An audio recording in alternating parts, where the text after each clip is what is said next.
You know what I love? Sports. Love sports. Sports. When it comes to Texas A&M. Where are you getting this information? Let me tell you. Welcome to TexAgs. It's here. It's time. There's always a buzz in the air when you hit this moment. He is a guy that has gotten better and better and better. He's just got that dog in him. We will develop men. We will graduate players, and we will win championships on the field. I think of him as this hawk. Before long, he's going to be swooping in on those quarterbacks. And they embody what the school is about. It's about getting into hard situations and getting ourselves out. It's about working hard. It's about doing amazing things. And this is a real program. It's not fake. This is a real place. And if you want to be really good at football, this is a really good place to be. You know, if I'm betting on anybody, it's the Aggies.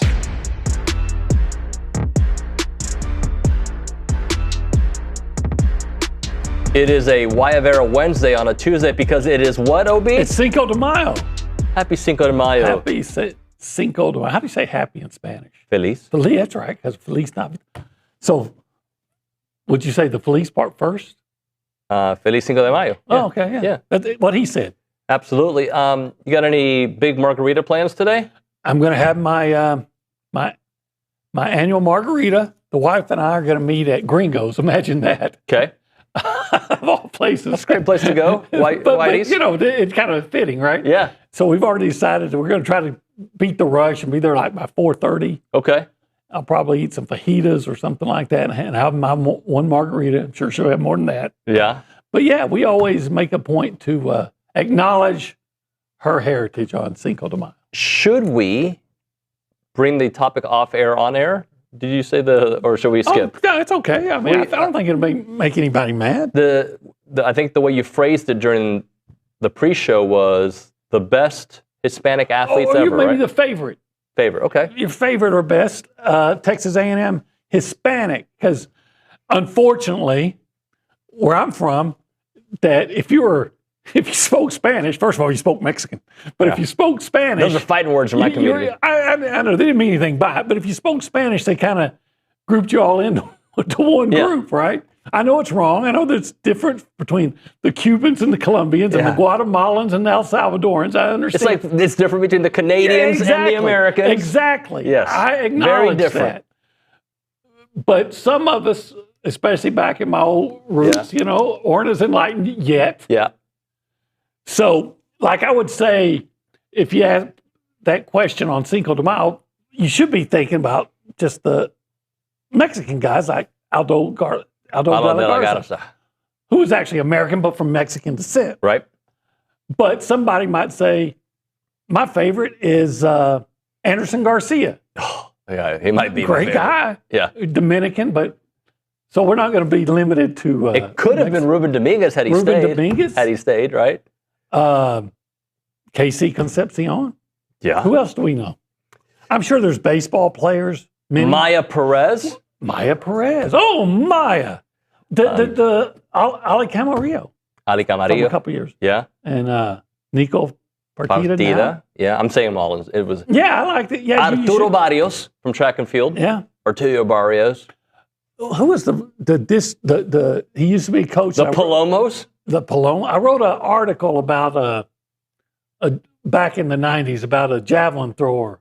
Fernando's. Was it Palomo? Was that Fernando Palomo? Fernando, yeah. Yeah. Did we... El Salvador. Did we say Casey Concepcion? Did we? We did. We did. Okay. So my favorite would probably be Guayo Palomo. Guayo. He was part of that.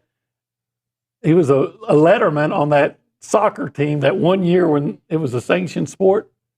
1 year. 1 year, and then Jackie Sherrill came in and said, we're going to put all the money in. I love everything that Jackie did.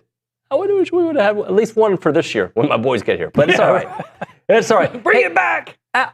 Look, I'm sure Bronny is going to be laughing at home, and Zane when we talk about this for a moment, but the SEC has been given the okay to use ABS for the conference baseball tournament. Okay. Do we care? That's the thing that the computerized version of balls and strikes. Yeah. Hell yeah, I care. I'm tired of watching what I think appears to be incompetent umpiring and officiating in all sports. Yeah, but they use it in the big leagues, right? They do now, yeah. And they still have mistakes in the big league. Nick, you're part of the Major League Baseball community. You go to the meetings. Yeah, I played a little. No, I'm just kidding. Yeah, no, it's the first year in the major leagues. They're using it this year. I feel like it's been fairly successful. They tried it out in the minor leagues for like 2 or 3 seasons, and brought it up this year. I think it really has shown us who the best umpires are, because they're getting calls right within like millimeters.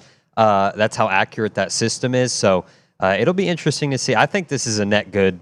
And why not try it out at the conference tournament, right? Why not give it a try and see how it goes? So how do they do it? I mean, I'm sure there's still an umpire behind the catcher, right? So if I remember correctly, Richard said the coach gets the challenge. It's the challenge, okay. Yeah. And then it would go to ABS when you challenge? Correct, yeah. And how many do you... You get 3 challenges. And you're out. But if you're correct, you keep your challenge. Yes. Yep. Okay. Yeah, I'm all for that. Why wouldn't we be? Yeah. Yeah, more. Now, just get it right, bro.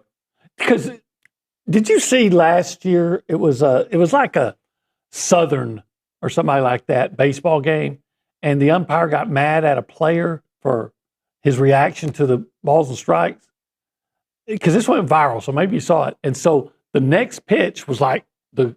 Oh, he called a strike. Yeah, the catcher had to lunge for it outside. He called it a strike anyway. So sometimes, I'm not saying all umpires will be like that, but I guarantee you there were sometimes the umpire gets pissed off at somebody. So if it's even close, I'm calling it a strike or not to screw the other guy around. Look, umpires and athletes, hopefully they will, because we're human, but shouldn't take everything personally, right?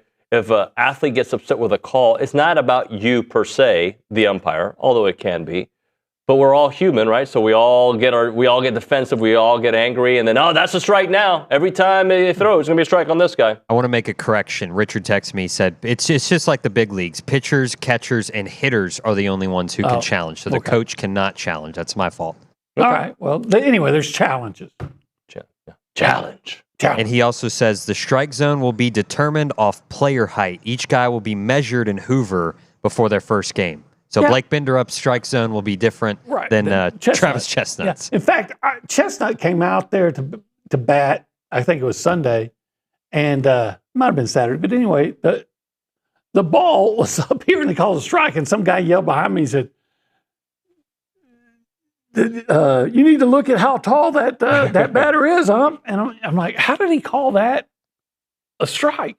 But anyway, so I'm all for that. So this next topic is not an A&M topic, but I'm going to turn it into an A&M topic, okay? All right, we localize it. Houston coach Willie Fritz is pushing for Case Keenum to make the ballot despite a technicality keeping him from the NCAA's all-time leader passer from inclusion. So he is not included because he never was awarded an All-American status by one of the 5 outlets. So that's why. And Willie Fritz is saying, bro, Case Keenum should be in the College Football Hall of Fame. He's the all-time leading passer. Yeah, they have this thing where it's, I think you have to be made, criteria is you have to be named All-American at least once. Yep. But he's got a great point there. That's to say that if you have a year where, all right, think about one of those years when you had Marino and Elway and all these guys that were first-round picks, remember? Mm-hmm. But there was like 7 quarterbacks taking the first round. Yeah. And let's say a guy had a great year, but there's only so many spots to be first team. To be that rigid that you can't acknowledge the greatness of someone, like you said, the all-time leading passer. So I wanted to see I came up with a list of Aggies that are not in the College Football Hall of Fame and kind of make a case for it. Now, I don't know if these guys were All-Americans and yada, yada, yada, but to me, Johnny Manziel not being in the College Football Hall of Fame. Now, I did read their criteria, and citizenship is a part of it, and, there's other criteria as well. But to me, he should be in the freaking College Football Hall of Fame. You don't write the story of college football without Johnny Manziel. Right. When you were a phenomenon, for a season and really good the next season, of course, but there were some other issues that's probably keeping him out. Yeah. But I think he should be in there. Character, the player's post-football record as a citizen is considered. I'd like to see who else is in there that maybe has a checkered past. If you can Yeah, look that I would up. look to see if, say, Billy Cannon. Right. You know what Billy Cannon did, right? Remind me. Okay, of course, he won the Heisman Trophy for LSU, and then he served time in federal penitentiary, I think, for counterfeiting. Okay. Well, I would think that would be a no, right? You would think. You would think. Like, And then there's always that Simpson guy. I'm sure. I'm sure he's been kicked not out. in. Yeah, he's probably been kicked out. I'm sure he's been kicked out. I think murder is usually an out. I once did a column. Allegedly. Andre Ware, we had him on one time, Gabe did, and he made some kind of comment about Johnny Manziel needs to understand now that he's representing all the Heisman winners, and so he needs to be of better character, right? Mm-hmm. And so I wrote a column basically say, yeah, he needs to be, and I mentioned it like I wrote it as if he was getting voicemails from all these different guys, and then said, hey, here, word of advice: make all the money you can. Oh, let me rephrase that: earn all the money you can. Billy Cannon. Yeah. And I went down the list of there's a lot of Heisman Trophy winners that have had some, let's say, issues. After, during, before. Yeah. Okay. Here's a couple other names that I think, that according to our research, they're not in the College Football Hall of Fame, should be considered. Lester Hayes. Lester Hayes should be in the Pro Football Hall of Fame even before he should be in the College Football Hall of Fame. Darren Lewis. He's had some even worse off-field issues than Johnny because he killed somebody. Yeah. Probably should have mentioned that as my lead. Aaron Glenn. Aaron Glenn. First of all, Aaron Glenn, that's a crime. The other one was a different crime. This is a crime. On the street crime, yeah. Because, first of all, Aaron Glenn never should have lost the Thorpe Award to Antonio Langham of Alabama. He got it because he's from Alabama. And Aaron Glenn, to this day, is the best college cornerback I ever saw. I was surprised Sam Adams not in the College Football Hall of Fame. I'm surprised, too. That was surprising to me. Von Miller isn't eligible yet. For the College Football Hall of Fame? I know he's not eligible for the Pro Football. Oh, maybe he is. Yeah, I think I'm getting my awards confused. Yes, he's not eligible for the Pro Football Hall of Fame. He is eligible for the College Football Hall of Fame. Yeah, and he should definitely be in. That's a no-brainer. Richmond Webb? No-brainer. Well, should be a no-brainer. I have to know if he was All-American. Yeah. If he wasn't, that goes back to dumbass sports writers. Not that you're dumb. I'm just saying. Yeah. That you know. What did I ask you to research? People Billy that have Cannon. checkered past Yeah. that are in the College Football Hall of Fame. I got a few names. Okay. So, like Michael Vick. Michael Vick. Urban Meyer. Oh, Urban. Yeah. Okay. Reggie Bush is in there. I guess he got cleared of it. Yeah.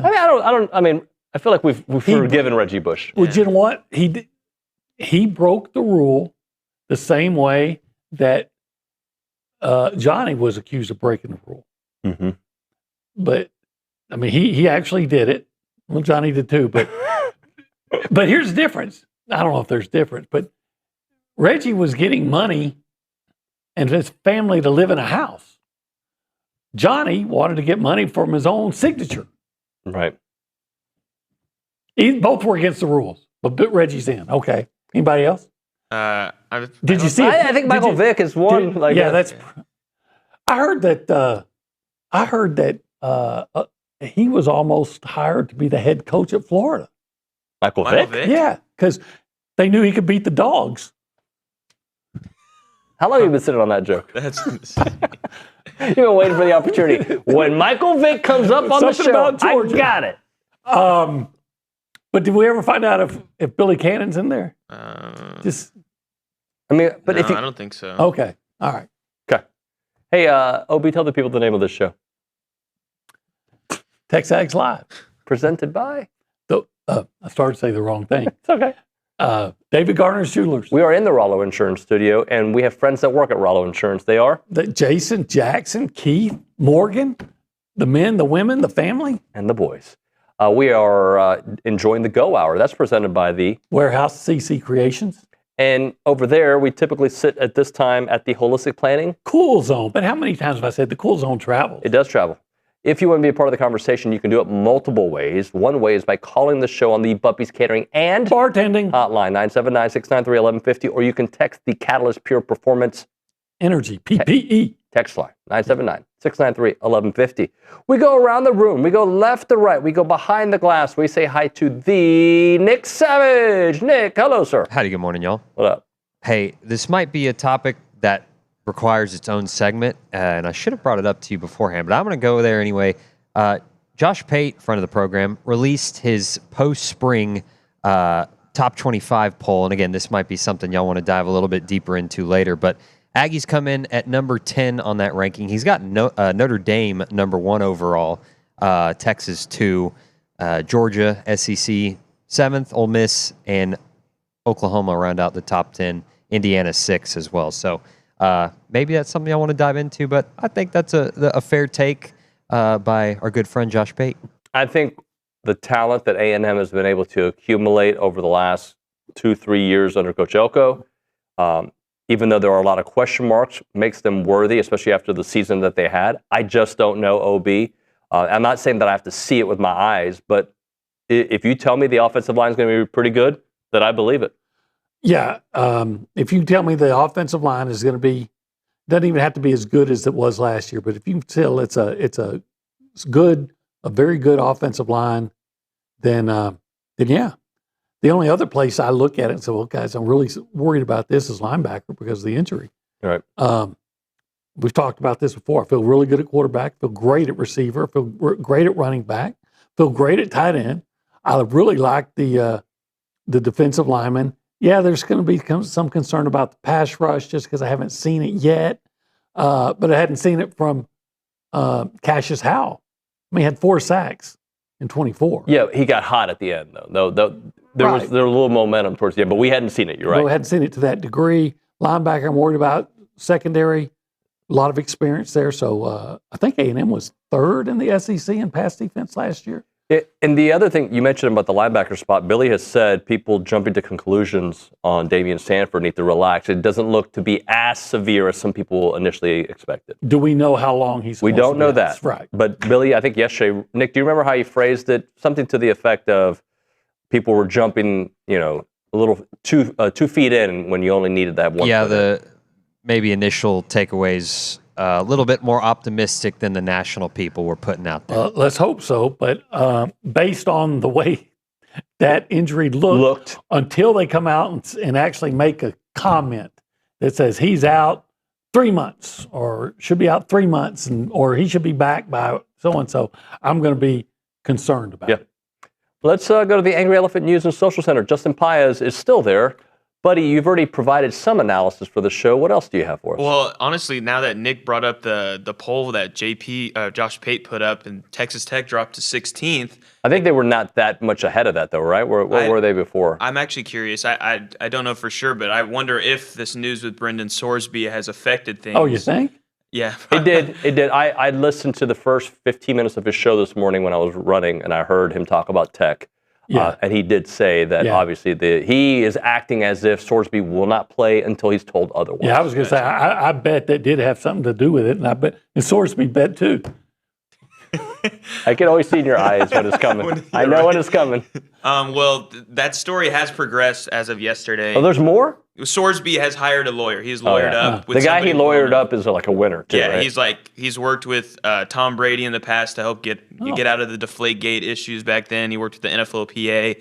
He's even worked with guys like Michael Vick and Plaxico Burress, but not for the dog thing. For Plaxico for getting shot in the club? He shot himself, had right? a gun in a club. And he shot himself. Yeah. And yet he was able to play. So I guess you'd say the odds are on Sorsby to play. Anyway, this awkward silence. Yes, I have another thing to talk about. I guess. Okay, let's go to that other thing. Well, it's in NBA news a little bit. I don't know if y'all saw last night. No, but it's record breaking. I know they still lost, but Victor Wembanyama 12 blocks last night against the Minnesota Timberwolves. You're a Spurs fan? No, I'm a Rockets fan. Okay, making sure. Yeah, I saw that. I also saw that the Mavs hired Yuri, as whatever his name is. Masai Ujiri. There you go. The guy who used to be the GM.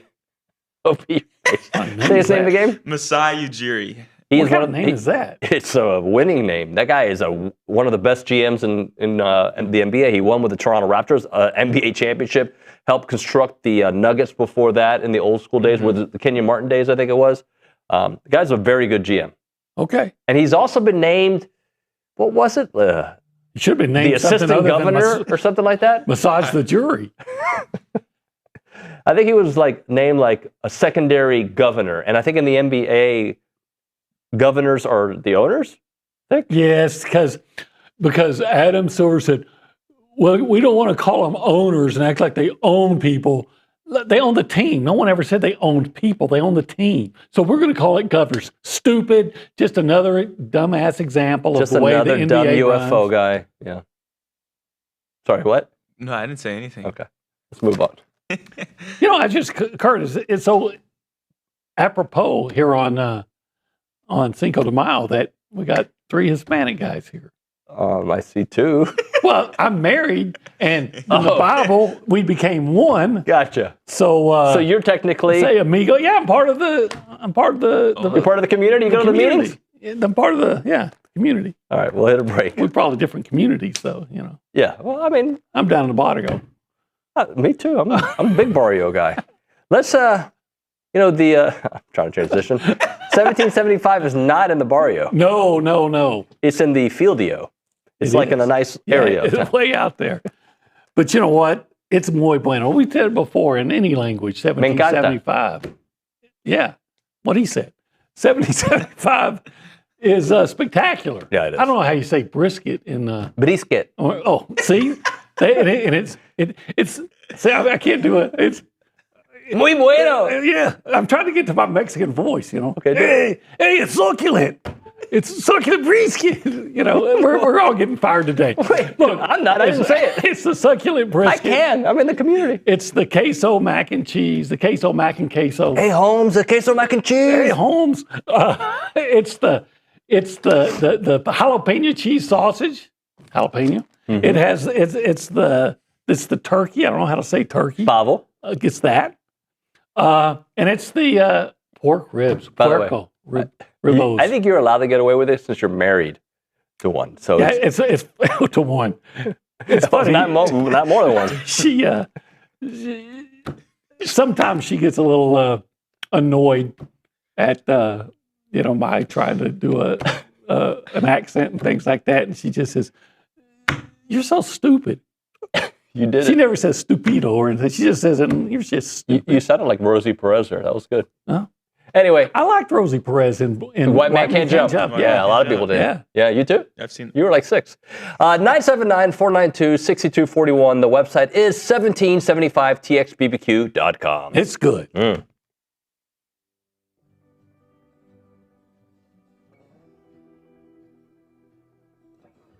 Hey everyone, David Nuño here of TexAgs Live. I want to introduce you to the team at Holistic Planning. Got Jason Barber here, Taylor Pankratz, and also Paul Meredith. Jason, I want to start off with you. What really sets Holistic Planning apart from the others? Yeah, so what makes us different is most financial advisors stop at investment management. On the other hand, Holistic Planning, we manage investments, taxes, and estate planning all on one team, all underneath one roof. Now, Taylor, when everything is coordinated like that, it really helps the bottom line, doesn't it? It really does. When your investments and taxes are working together, you stop leaving money on the table and keep more of what's yours. Paul, Holistic Planning is trying to expand as well. That's true. We just opened our Houston office, and we're looking for people who feel like their advisor isn't seeing the full picture, because that's exactly what we fix. And Jason, there's other opportunities beyond that. Definitely. If you're a financial advisor and you want to join the Holistic Planning team, we're looking to add 50 teams in the next 5 to 10 years. So check out holisticplanning.com/advisors. All right, so if you want a team that actually coordinates everything, go to holisticplanning.com. Aggies, this one is worth it.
We're back.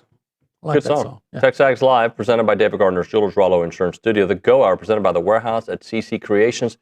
OB, it is time. Are you ready? Yeah. For the Knockout Performer of the Week, brought to you by TKO Equipment. Rent, sell, lease, or rent to buy TKO Equipment, which is your trusted source for used heavy equipment. The easiest one is Weston Moss. Yeah, buddy. How about that performance? That was awesome. Weston Moss basically had a no-no for a little while. It's not even close the way he played, though, in my opinion. He had 6 innings, 6 and a third innings, 1 hit, 1 run, 1 earned run, 6 strikeouts, 76 pitches. Yeah, he was phenomenal. You know who else I thought was really, really good for when they used him? We talked about yesterday, Gavin Lyons. Gavin Lyons was very good, yes. And, of course, you got to say Chris Copian. Chris Hakopian was huge, injured huge, right? Yeah. Like, I mean, he came through. I also thought Gavin Krahovic deserved a lot of the props. And Caden Sorrell as well. Yep, those are all good ones. Caden Sorrell defensively, especially. You know who's been really hitting the ball like crazy? Who's that? And it's easy to overlook him because of Charean Wilson and Gavin is Bear Harrison. Bear Harrison, yeah. Wasn't his batting average may be up around 300 now. And it was, remember... 293. He's that's up around 293. 300. And remember for a long time it was down around 200. Mm-hmm. But he found a way to get on base? Yeah, I mean, that's what he was doing. He was getting on base, but the batting average was way down. Yep. Well, now it's way up. I mean, he's been playing great. Justin, I'm sure you got some softball folks to consider. Yeah, there was 3 names that I thought. Kennedy Powell was the first one, 5 of 12, a home run, 3 hits, 2 RBIs. Taylon Edwards, 6 of 11, had a home run, had a 4-hit game on the weekend. It was obviously the last home regular season stretch for this stretch of seniors, so they both showed out. And then Sidney Peters, 5 innings, 3 hits, 7 strikeouts. Big weekend, even though they lost the series. Luciana Perez on the women's tennis team, dominating as she normally does, 25-0 on the season in dual play. Perfect record, ranked number 1 nationally.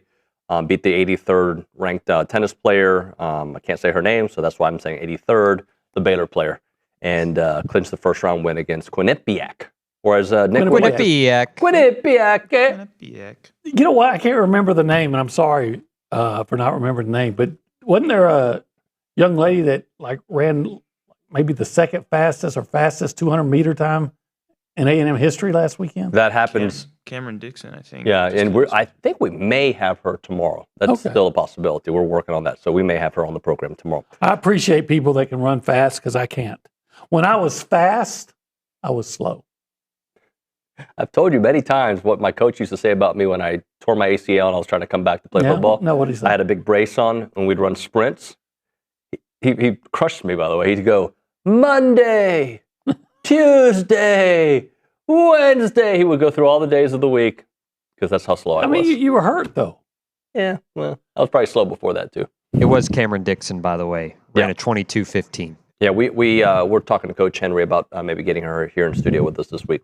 All right, let's hit a break. When we come back on TexAgs Live, we'll talk to the great Charean the Dream Williams. We'll get her thoughts on all the Aggie sports because she loves to watch it and talk about it. And we'll also talk to her a little NFL stuff, a couple of little notes I want to get into that on the other side. Right now, we're talking ground shuttle. They offer frequent and reliable shuttles from Bryan College Station to George Bush Intercontinental Airport. They are the way to go when you're trying to travel to Bush. You don't want to deal with the traffic. You don't want to deal with the parking headache. You want to deal with all the chaos that is Houston or around the Bush Airport. So let them drive you in comfort and in luxury with reclining seats, power outlets. You can enjoy the ride, catch up on work emails. You can read a book. You can take a nap, whatever. They have shuttle times to depart from Ground Shuttle's office next to Casa de Brazil in South College Station. And they have 9 shuttle times during the weekdays every hour and a half and 5 shuttle times on the weekends every 2.5 hours.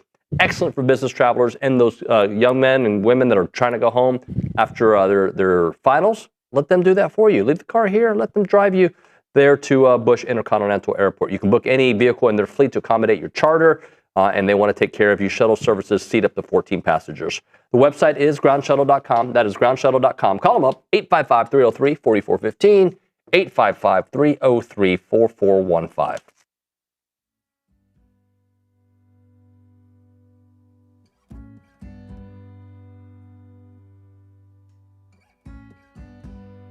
Hey guys, David Nuño here to talk about our new partners with EventPipe. They are a leader in hotel booking technology, and now they're giving you a chance to support Aggie student athletes every time that you travel.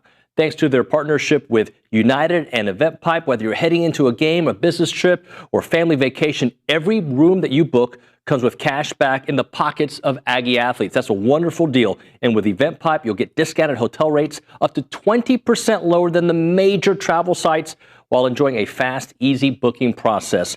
They've even created Presto, EventPipe's quick launch booking solution. It lets organizations build branded hotel sites powered by live hotel inventory, making it simple to book the perfect stay. So next time you want to book a trip, do it the smart way with EventPipe and support Texas Aggies NIL through United. Visit their website, tau.eventpipe.com.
And we are back here on TexAgs Live, presented by David Gardner's Jewelers Rollo Insurance Studio. The Go Hour, presented by The Warehouse at CC Creations. We go to the Buppies Catering and Bartending Hotline. That's where we find Charean Williams of Pro Football Talk, the Aggie Hall of Famer, our dear friend, and knower of all things sports. Charean, good morning. How are you?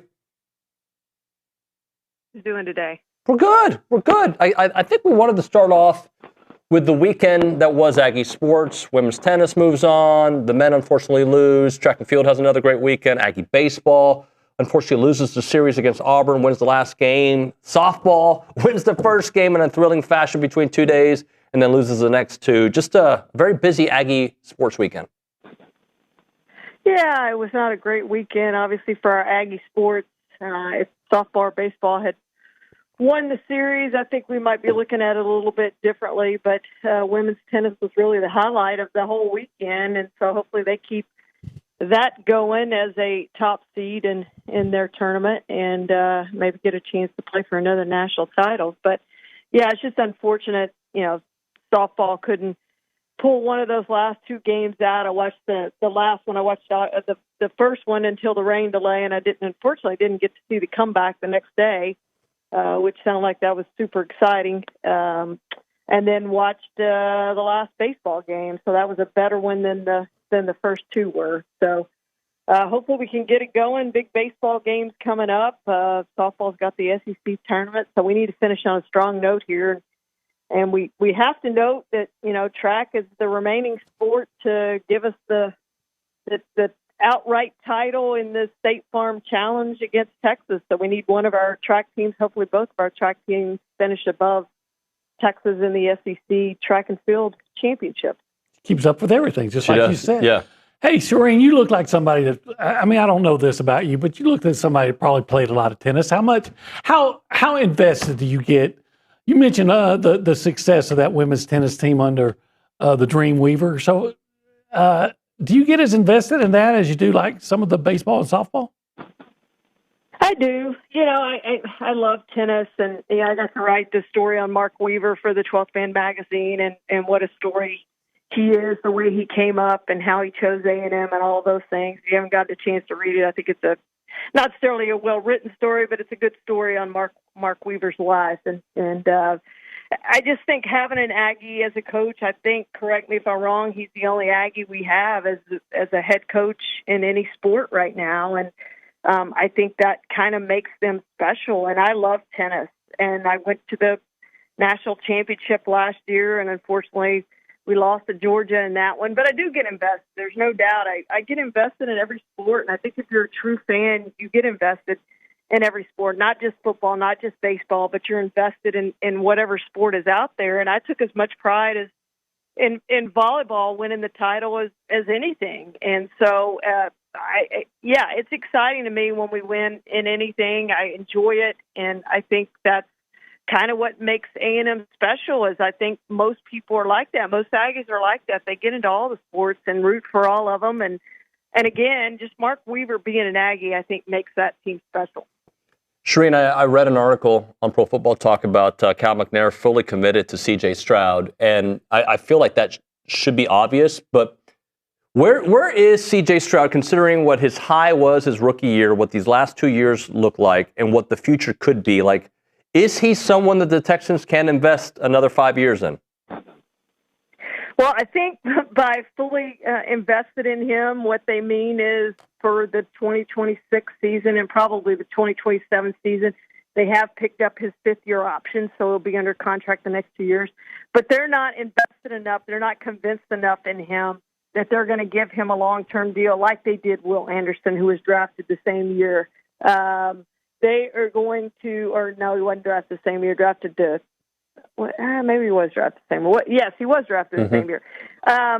But they're, they've given him the long-term deal and not C.J. Stroud, and I think they want to see more from him because he has regressed. I remember that his rookie year, around this time, I went on Pro Football Talk Live, and we had a discussion on C.J. Stroud and where he ranked among the quarterbacks in the league, and we had him in the top 10 and maybe the top 5. He had played so well his rookie season, and he's regressed each of the past 2 seasons.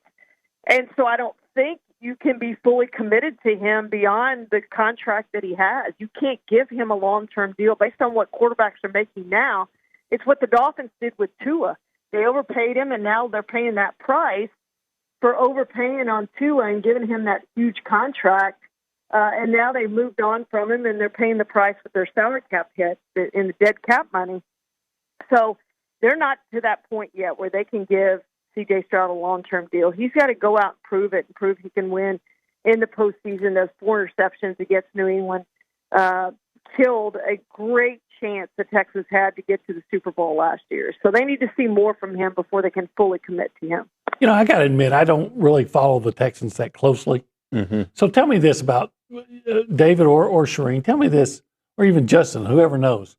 How would you rate the offensive line, receiving core, running game around Stroud? Charean, I'll let you answer that, but I think the offensive line has been the question the last 2 years. Yeah. And they haven't been able to evaluate offensive linemen. That's been the biggest problem with their draft picks and with their free agent choices, and now they're rebuilding that line again this season. So I do think it was better last year based on his sack numbers. But, I mean, he got killed, because of that offensive line, because they couldn't run the ball. David Montgomery's going to help. I do think they've picked some better offensive linemen. Now, Braden Smith, he's one of the best offensive linemen in the NFL. If he stays healthy, that's been his thing. He was not able to stay healthy with the Colts. Wyatt Teller, again, is an upgrade over what they had. So I do think they've upgraded the offensive line. And I'm with you. That's been a big problem, Olin, is just the talent around him offensively. They spent so much on that defense in draft capital, in cash, that they've neglected their offense. And so I think they've done a better job of that. Tank Dell's coming back this year after missing all of last season with his leg injury. We'll see if he can get back to the level where he was. But I think they'll be better in those areas this year than they were last year or the year before. Talking to Charean Williams here on TexAgs Live. How are things looking for Diego Pavia and the Baltimore Ravens?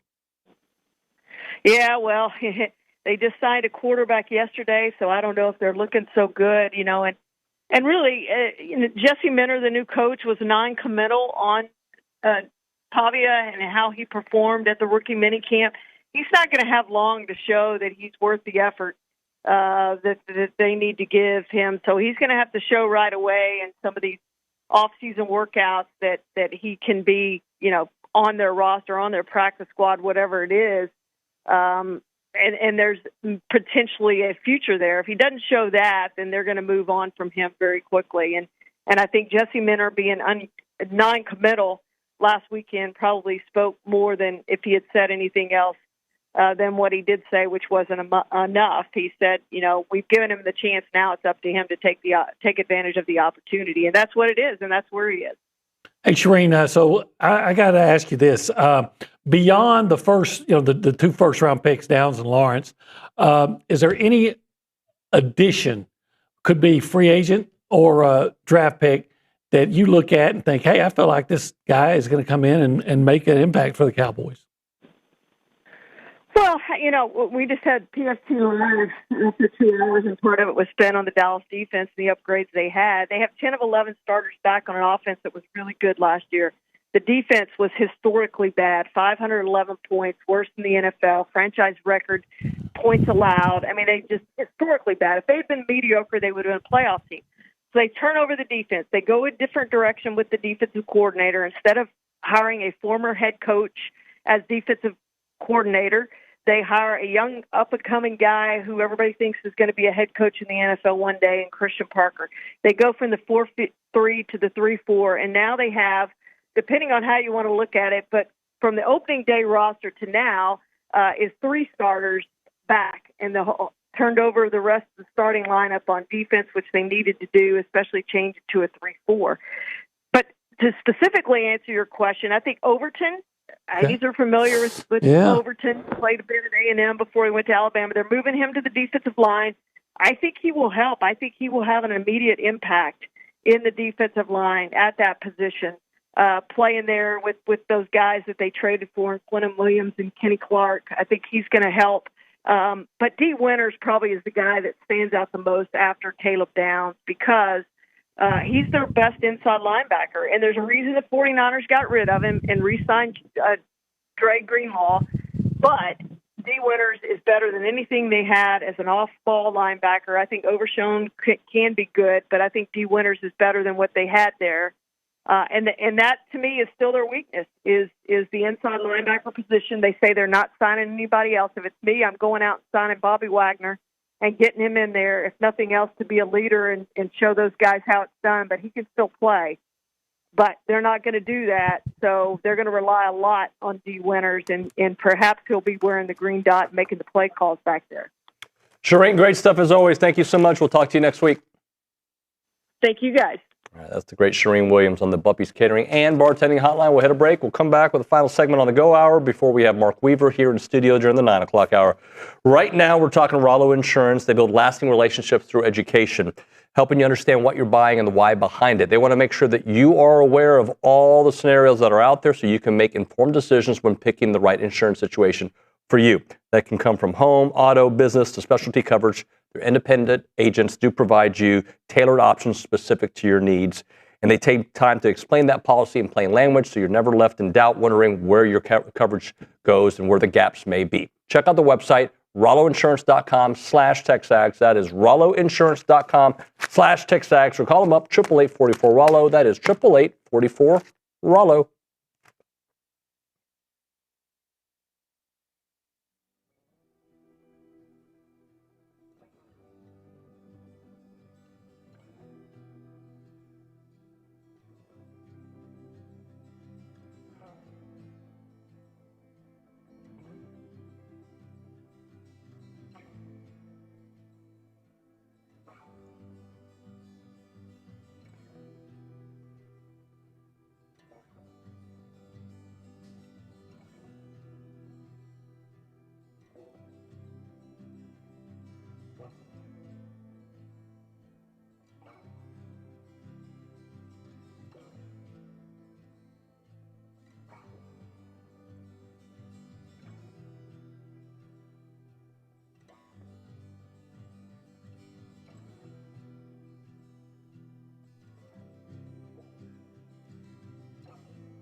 What's up, Ags? Marcel Reed here, and you're listening to the Go Hour with Nuño and OB on TexAgs Live. I like that Marcel Reed guy. Ags? Marcel Reed here. And Hey, Marcel Reed. Thank you for coming back. Yeah. I like I'm glad he came back. Yeah, I hope he comes back again next year. Yeah. Look, I understand that there are certain quarterbacks that came back for another season last year that did not have as good of a year as like the guy at South Carolina. Yeah, I understand that. And the guy at LSU. But I think there are reasons for that, not just the quarterback took a step back. like if you look at Marcel at the end of the season last year, Yeah.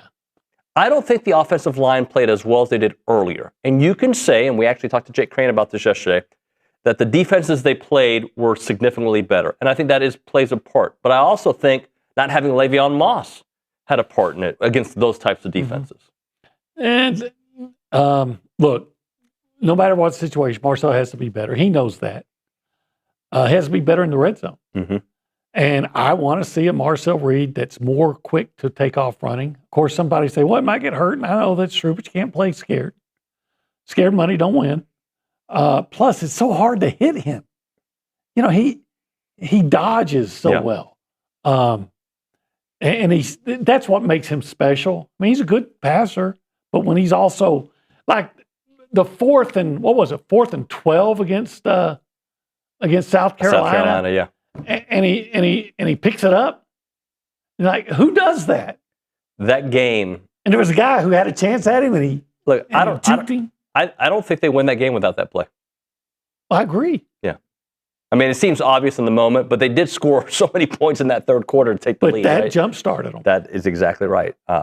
Look, I think another year of him starting is going to be a huge difference for him, right? The comfortability. All these guys, when they come in here for these NIL interviews, they all talk about how another year in the system, they feel so much more comfortable mentally. Now, look, we got to have some other areas play up. They have to play above what we've seen. Mm-hmm. Offensive line, I think, needs to be better than it was. I think they can win if they're not better than last year in the same ballpark. But if they are better, then obviously that, I think it helps you out with your running game, helps you out with Marcel's comfortability in the back. I do not think the offensive line will be better on the left side. Doesn't mean I think they're not going to be good, but that's a 2nd or 3rd round pick. Yeah. I do think the offensive line, I don't think it's a reach to say the offensive line could be better or at the very least as good on the right side. Yeah. So together, I think that could be really good. I'm not going to say it's going to be better because it was a good offensive line. And I like Cushing as a coach. And I know that you have some questions defensively because of the injury to Damian Sanford, as we all do. But I do think that they have the possibility of being better than they were last year. Now, I don't know if they're going to be as good at the pass rush. I don't know, right? That's still a question. I think the secondary will be better. Probably not as good, but you know what? Elko finds a way to Yes, he does. To get to the quarterback. It may not have a guy with 10 sacks, but you might have 3 guys with 8. You might, or 6 with 5. Yeah. Because he's going to come from all directions. Dalton Brooks will probably get a lot of sacks next year. Yeah, I can see that. Absolutely. OB, thank you, buddy. Yep. When we come back on TexAgs Live, we have Mark Weaver joining the program. We'll talk to Mark about going to the next round in the NCAA tennis tournament. I should phrase that differently. We also have on the show JB Moss at 9:35. We have Brady Vernon of Softball America at 10 o'clock. And Kano O'Gara, the host of the OG Kickoff show, on this program at 10:35. We'll hit a break. We'll see you in a few.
And we're back here on TexAgs Live. We're presented by David Gardner's Jewelers, Rollo Insurance Studio. A little women's tennis talk, 7 straight super regionals.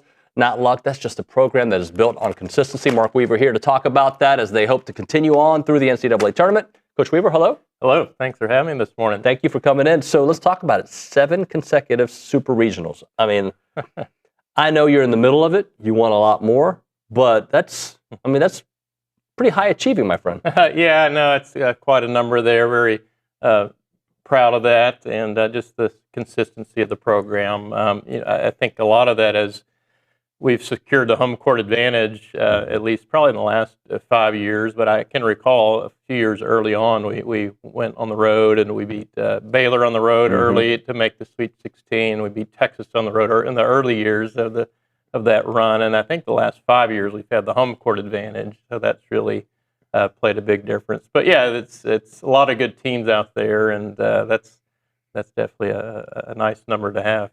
So home court advantage, how much of a factor did it play this past weekend with all the chaos? First off, College Station was in chaos mode with all the events going on, the bananas, baseball, softball, both tennis tournaments going on, but also the weather playing a role. Was it nice to be here with all that chaos going on? It was definitely nice to be here. It was a lot of chaos, that's for sure. When you're told when you come park, you better not leave. You're not going to get a spot. You know, that's kind of a little. They didn't tell you that, did they? Well, that was the advice. The advice, okay. Save the spot for the coach, guys.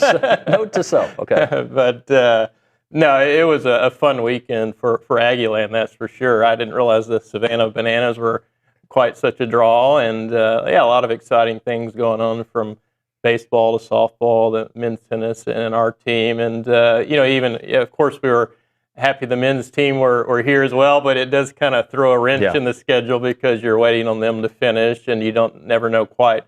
We're a very kind of regimented schedule type program, and when you don't really know when your matches are going to start and lining up the warm-up times, I think that kind of maybe threw us off a little, not to make excuses. We really struggled in the doubles against Baylor, and it's just kind of, I think the girls felt bad somewhat for the boys, and then just we're starting 30, 40 minutes later, and it's just kind of that warming up and cooling down, and but yeah, it was a fun weekend for sure. Speaking of bananas, I knew they were that big because I was told 100,000 people, but I didn't expect I don't know why. I just didn't expect that. I get it. 100,000 people. I've seen Kyle Field 100,000 people, but you felt them in town. Yeah, no, you definitely did. I was driving by. I guess it was Dunkin' Donuts and that strip over there, and the parking lot's just packed for autographs. So I guess they were doing. I didn't realize they were quite such a draw. So yeah, quite a promotions department they have there, I think. So let's go through the doubles point that you were talking about. Against Quinnipiac, you get it and you roll.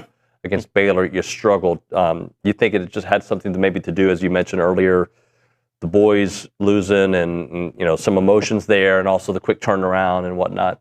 Yeah, we definitely got to get to work on some doubles. So we're going to do some doubles work this morning, and the private hits and the team practice will definitely be focused on the doubles. We've had 2 really rough goes this season in the doubles. One was against San Diego on the road there, and I promised a girl I kept bringing that match up throughout the semester. We just weren't ready to go, didn't have the energy, and I swore to them a month or so ago I wouldn't bring it up anymore, but I said, sorry, but I'm going to bring it up again. We just didn't show up for Baylor like we didn't show up against San Diego. A lot of it was just the energy, and one thing this may sound a little stupid, but it's not always about who's the better doubles team, but it's who's the better doubles team for a 20, 30-minute span. If you don't show up for that start, the first 15, 20 minutes, you can't really catch up. And Baylor is just, they got the momentum. We missed a few easy shots that really cost us, at least in the number 2 doubles. We could have probably been up 4-0 at 2 doubles, and before you know it, we're down 3-1, and just kind of simple shots where maybe we weren't focused, and who knows, maybe perhaps a little bit of nerves. And before you know it, Baylor's playing like the doubles point of their life, yelling and screaming and just going for everything and just playing free. And the doubles, it's a wild one. It's who's bringing the energy and who's making 1 or 2 key shots on the deuce points. And we really did not bring it in the doubles. That's the nicest way I can put it. You'd be a billionaire if you knew the answer to this, but nobody doesn't want to not bring it, right? Everybody wants to bring it, but at what point is it clear we're not bringing it? And and is that something that mid-match you can change, or you just like? It's pretty hard to do. I mean, you can change it, but I think it was kind of when you have all 3 courts playing in a row, you're like, well, I was coaching 2 doubles, and we should be up 4-0. We're down 3-1, and then 3 doubles, they didn't win a game. They lost 6-0, and then it's kind of the 1 doubles is feeling the pressure. So it's kind of like, even though tennis is such an individual sport, it is like the team feeling of, boy, just nothing could go right for us. Even I was just kind of looking around as a coach, just kind of almost helpless every time Baylor hit a shot. It was a winner, or we had missed kind of a simple shot that we could normally make with our eyes closed. And it's just all such a quick blur and so fast, you don't even really have time to kind of regroup sometimes in the doubles. Once you get out on the singles, with credit to the girls, there's a great composure, and that's what we've kind of done all season. Whether we win the doubles point, lose the doubles point, good composure, and it's what I talked about in the quick segment between doubles and singles of just setting the tone early on all 6 courts. And to the girls' credit, we won 6 first sets, and once you do that, you kind of start feeling pretty good about the match. Yeah, so talk about that, like the ability to move on from a mistake and then just take care of business the way you did 6 straight matches. Yeah, it seems like season to season, I'll kind of come up with one kind of go-to quote. I think this season it's kind of about just being in the present and just staying in the moment. And I really felt like we've done a good job of that this season, and just not getting too bothered by the past, the point before, or the game before, and not getting too worried about the overall outcome of the match, and just kind of focusing on yourself in the moment, right here, right now, ready to play the next point. And I think that's something we've kind of really embraced this year as a team. Every time you're here, I ask you about Luciana and just talk about the campaign she's put together, 25-0, all in dual play. Yeah, Luciana has been just unbelievable this season. I maybe the best tennis of anyone who's ever played here, to be honest with you, and that's saying high quite praise. A bit. Yeah, it is. I mean, she's played the whole season, has only lost 2 sets, and it's even in the practices, it's just, I think Daria actually beat her in a set the other day, and I think everybody's like, well, what's wrong with Luciana today? But no, actually Daria played quite well, and Daria's having a great season as well. But yeah, Luciana has just been bringing it every day, and when your number 1 player's setting example, not only in the matches, but in the practices and every day, it just really just rubs off on everyone. And she does it in such a kind of a quiet, humble way, right. And she's so grateful of Texas A&M and everything the school's done. So she's wonderful.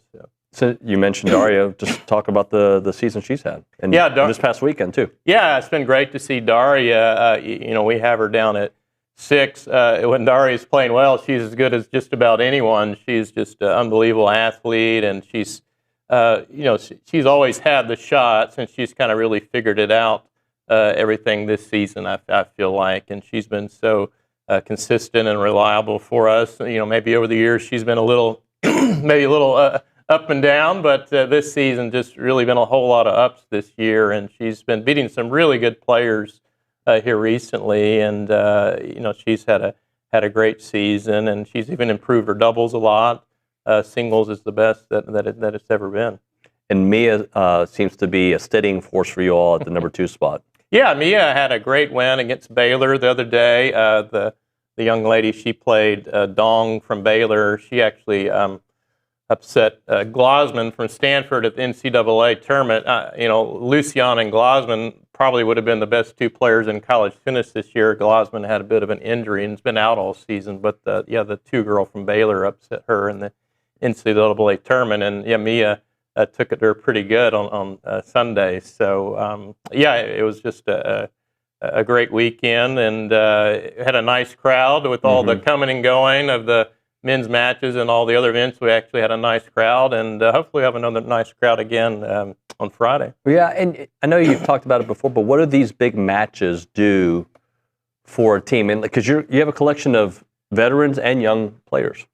Yeah, we do. We have a with a lot of seniors this season, and we also have some new faces, and but it is a veteran team with a lot of experience, and I think it's been there, done that, and I think that really plays a lot when you go into these big matches, and that was kind of one of my talks before the Baylor match. Baylor has a fine team, but they haven't played the big matches this season that we've had all year, and so it's a team that's played a lot of matches, a lot of big matches, and that really plays in when you get in the deeper part of the seasons here. Well, big match with USC on Friday.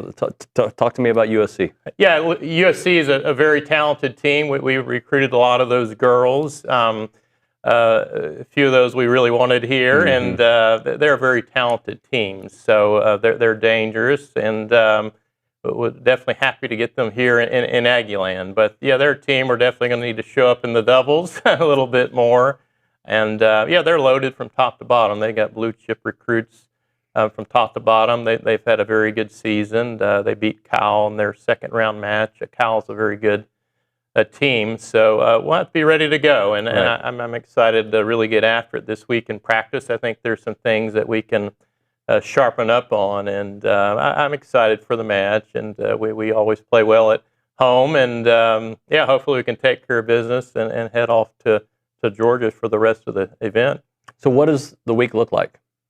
Yeah, we're going to do some private hits. The good news is the girls' finals are kind of winding down, and I don't think they have too many left. So we'll go kind of do our usual thing.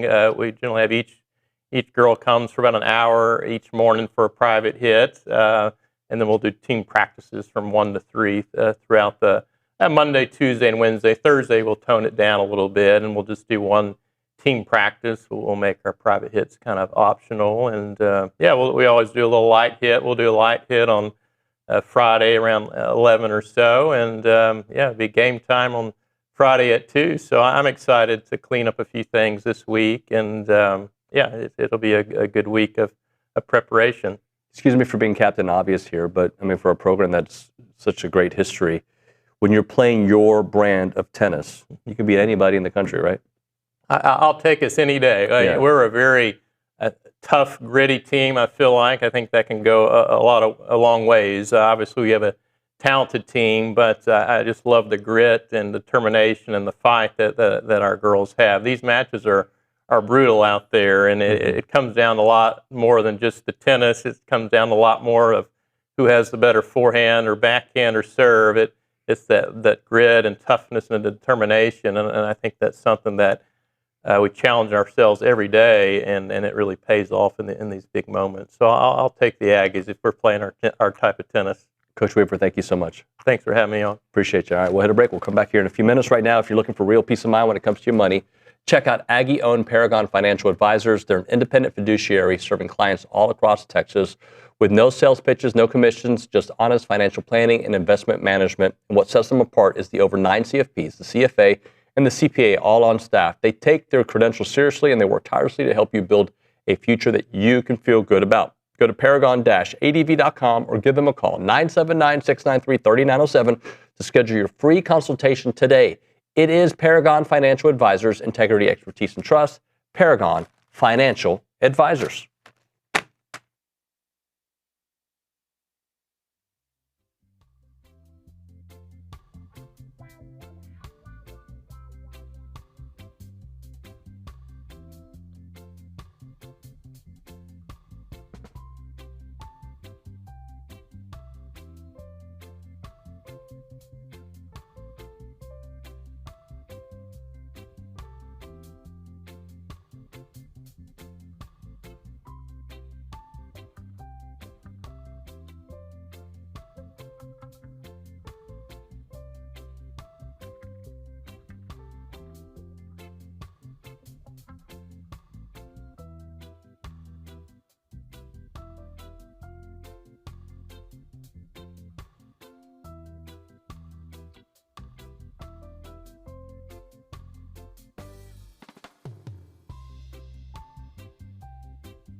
We're back here on TexAgs Live. We're presented by David Gardner's Jewelers, Rollo Insurance Studio. I think I was doing my robot voice. I was just very robotic there. This is TexAgs Live. We're presented by David Gardner's Jewelers in the Rollo Insurance Studio. Anyway, we've got some text messages. People have got some comments. I don't feel like arguing, but I do feel like talking. Yeah. So let's do it. Let's discuss what Tim in Houston said. Tim! He said offensive line had 4 players go to the NFL draft and a second-round tight end. We are not going to get better than that. Reed has to get better. Okay, so let's take that in parts. I agree it's going to be hard to be better than that. I don't know if they're going to be better than that. I don't know. But I don't think necessarily suggesting how many people go in this draft does not mean that A&M does not have that same level of draft potential on their roster right now. So, like, when we think about it, and look, if we're talking about one calendar year, I don't know if they'll be that. All right, but I will tell you, I'm going to look at the depth chart and just kind of talk through it. Mm-hmm. I've heard such glowing reviews on Wilkin Formby. I know Trevon Ball's a guy who could go to the NFL. Mark Naboo's a guy that could go to the NFL. Cohen Eccles, Tyree Adams, Lamont Rogers, Blake Ivy. I'm just naming guys that have NFL potential. So if we're talking about getting 4 dudes drafted on this roster, maybe not in the same year, I think it is certainly doable. What I like about, okay, let me ask you. You've listened to the show enough, Justin, and Nigren, you can jump in on this as well. We'll start off with Justin. What do I like about the current construct of the offensive line? They have SEC experience. That's it. Nigren, you lost. You can tell me one more thing, but that's it. I mean, Justin kind of took the main point that you got SEC experience pretty much all over this roster, and in today's NIL day and age, having experience is really a key factor in fielding a really good roster. NIL experience with Tommy Moffitt helping, with Adam Cushing helping, and Mike Elko. Like, from that respect, like, I still have my questions about the offensive line. Don't get me wrong. And let me ask you guys, what do you think my big question is? Like continuity? Like, can they? That could be part of it. Nigren, what do you think my big question is with this particular offensive line? And overall inexperience, because a lot of them don't have a crazy amount of starts outside of Wilkin Formby. So I would say that's probably the biggest question. Sure. I would also add to that chemistry together. Mm-hmm. To me, what makes an offensive line special is when guys know exactly what everybody is doing on the offensive line and knowing what that grind feels like. I used Texas as the example last year because I don't think they were a great offensive line when the season started. They seemed to figure it out as the year went on, right? Mm-hmm. That's what I'm talking about. Like, how long does it take for this group? Because LSU had a bunch of transfers on their offensive line. Didn't work out too well for them. So that's my question about it. But where I am hopeful is, well, this program's got a track record of development. They just got 4 dudes in the NFL, right? Tight end. Nate Borkature, nobody was predicting that. Right. That was a Mike Elko and company figuring out who they wanted to bring onto this team, and then Nate seizing the moment. Who's to say that Houston Thomas doesn't seize the moment or Richie Anderson doesn't seize the moment, right? Like, there are other players on this roster. Keati Armstrong, who says he doesn't have this huge offseason / year? Like, I don't know. He's still a young player. But my point is, those guys, none of us were talking about some of those dudes a year ago now. We were not. I bet you a year ago today, if I were to have gone to just your normal TexAgs listener, they probably wouldn't have been able to mention Borkature in a conversation. I don't know if I would have. I bet you most people didn't know how to spell it. I still don't.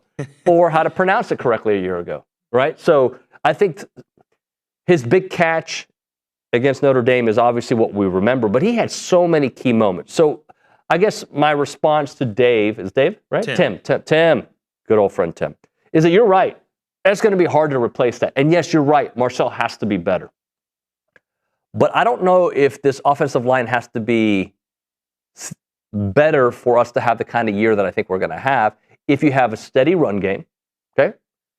If you have, I think Jamarian Morrow is going to take a huge step this year. I'm expecting for Ruben Owens to be the alpha dog in that room, right? These are things that I'm expecting to see. I think from a wide receiver standpoint, the Isaiah Horton addition is huge. He's not Casey Concepcion. He is different, but he gives you an added element, a little bit of size. I think we all saw what a healthy Mario Craver can do. Towards the end of the year, wasn't as healthy. So I agree with you, but there are reasons for me to pause completely on saying, like, let's just see how this plays out. We don't have to make definitive answers on Cinco de Mayo. We don't have to do it today. What was the other thing you wanted to bring up, Justin? We were talking about Diego Pavia with Charean Williams, and I think it's important to kind of discuss this text that was dropped by David Edmond, that he believes that Diego Pavia trying out this NFL thing, it's probably not going to work out. He should go straight to the UFL and become the big name there in that league. Okay, this David Edmond? Mm-hmm. Okay. He just mentioned something. He goes, I'm over here catching strays from Tim. Nuño always wants to come at me even when I'm innocent. I don't remember coming at him, but I'm about to because he tried to make himself the story again. Dave, how do I want to phrase this? Can you find me what the salary is, the difference between a UFL player, top level player, and making an NFL roster, what the difference in salary is? Listen, dream killer. If your dream is to go to the NFL and you have been doubted your entire career, why would you be like, you know what, I'm good. Ravens gave me a tryout. I'm good. I don't have a chance, even though this is what my life dream has been. I'm assuming it is because every NFL player says that. You know what? I'm just going to go to the second level. Look, I recognize I can't compete with these dudes. I'm not even try. I'm just going to go straight to XFL and make. So do you have a salary? Yeah, I do. For UFL players, their base salary is between $50,000 and $64,000. Even the top level players? It says per. It just says the average UFL player, and then the average NFL salary is between $900K and $1.3 million. Okay, but how about do me this favor? Look up what practice squad guys make. Okay. I feel I could be wrong. I haven't covered the NFL like exclusively in 5 years. I feel like back in the day, might have been like 90 to 120,000. Maybe it's even a little bit more than that. Do you have a practice squad salary roster there? Okay, wait. I'm seeing they're breaking it down per week for some reason. Okay, I got to do math. 13,000 per week during the season, though, right? Yes. Yes. Yeah, per 18-week season. Saying like over 235,000. Oh, okay. So let's do the math. Practice squad, UFL. Practice squad, if you're on it, right? The big if, you got to stay on it, right? Maybe $250,000, $230,000. UFL, 60. Both great to play sports. I'd play in the UFL for 60 grand. I would love to. But no, follow your dream. Like if that's what he wants to be, follow his dream. And you're right, Dave. He did make more than that at Vandy. You're exactly right. But that's tough. But I'm just saying, like if you got a chance to be in the NFL, even on the practice squad, I don't know what his. How about this? And I'm not even talking about Diego. I'm just talking about humans in general. What does your heart tell you? What do you want to do? You want to be an NFL player? Then play in the NFL. That's right. It's that simple. What else? I was going to dive into this article that ESPN dropped, kind of ranking the off seasons that SEC teams and all college football teams had in total. They have A&M at. Who's this? Who did the rankings? Oh, it is. Well, here I got the name. It just came out like 3 hours ago by Eli Lederman. Okay, let me ask you a question. Who is Eli Lederman? Why the hell do we care what Eli Lederman has to say? Like, because he brought up A&M. But is he from an outlet? Is he just a guy? That's ESPN. Oh, ESPN. Okay. Then I care. I care more. Okay, sorry. Yeah. He got I thought it was just some random. Hey, there's this guy on Twitter. I asked him on the street. Joey. Joey tweeted that. Okay, thanks, Joey. No, well, he was 5th, but honestly, the discussion that I'm kind of interested in is they put Ole Miss at 3. I mean, they got a quarterback that he almost got them to the national championship game. I just don't see how they're even close to being as good as they were last year. They did bring Lacey back along with Chambliss. Like that. Yeah. To me, that's a top five offseason right there. Yeah. If you keep maybe the quarterback who was playing at the third highest level in the country at the end of the year, like who played better than him? I'm trying to think. Obviously Fernando Mendoza. That's where the list ends.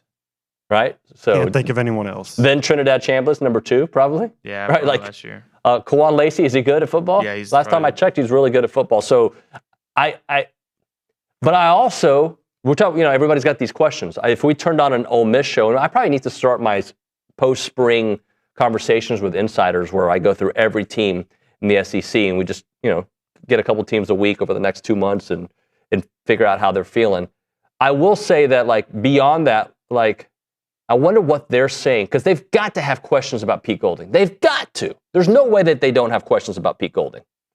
All right, so continue on, please. Yeah, no, well, that's why I wanted to bring it up. So they have you Ole Miss at 3. Ole Miss at 3. So give me the 5. Texas had the best offseason according to Eli. Texas had a good offseason. LSU, Ole Miss, Georgia, A&M, OU, Bama.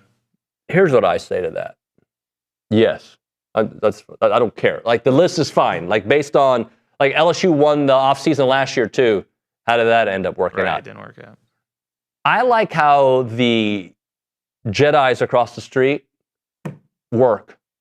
If you think about Google last year's, just so we have it in front of you, last year's transfer portal list, okay? And then we're going to kind of go through some of these names real quick and try to remember what we were thinking about them a year ago today, all right? Because Nate Borgescher is the one we talked about earlier. We probably don't need to bring him up again. But nobody was talking about Nate Borgescher. 2 years ago, nadie for Cinco de Mayo was talking about Cassius Howell or Armaj Reed Adams, right? They weren't talking about those guys. They just weren't.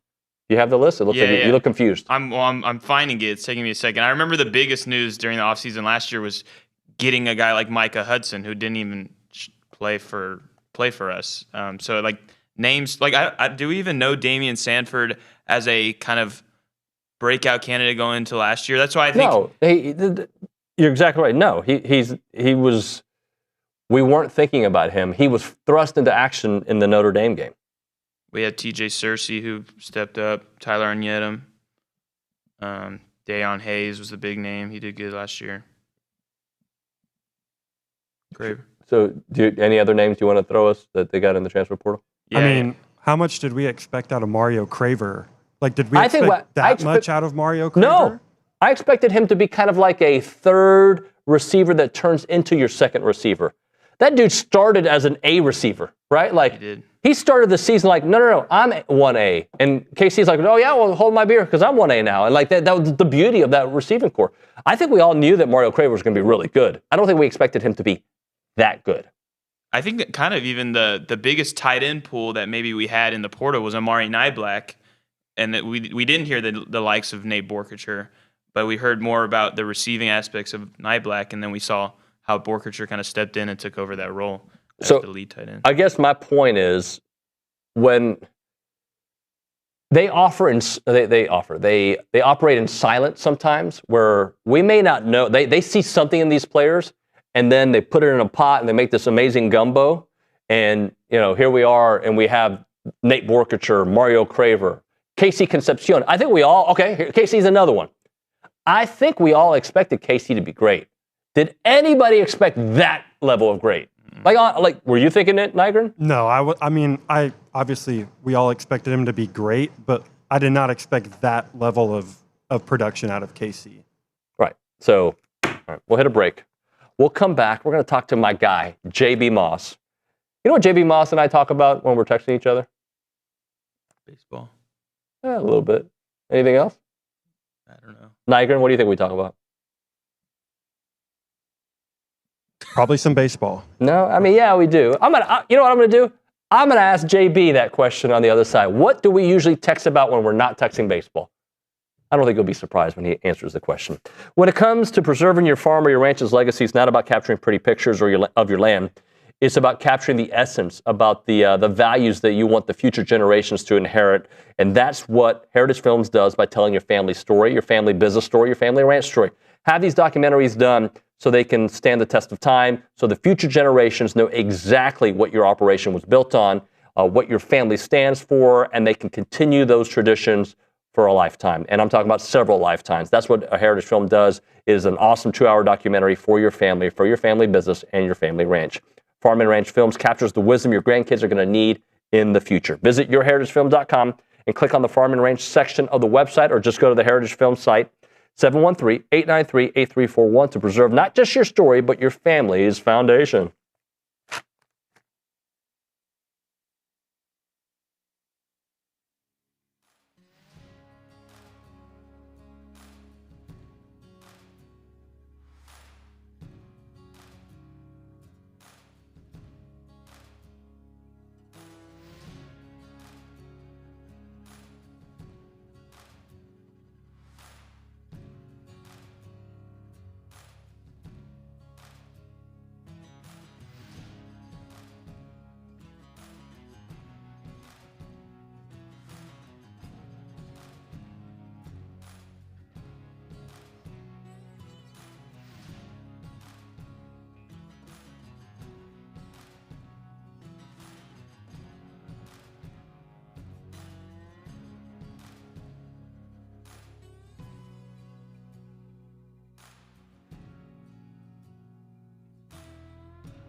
My buddy Felipe asking for El Grito here on Cinco de Mayo.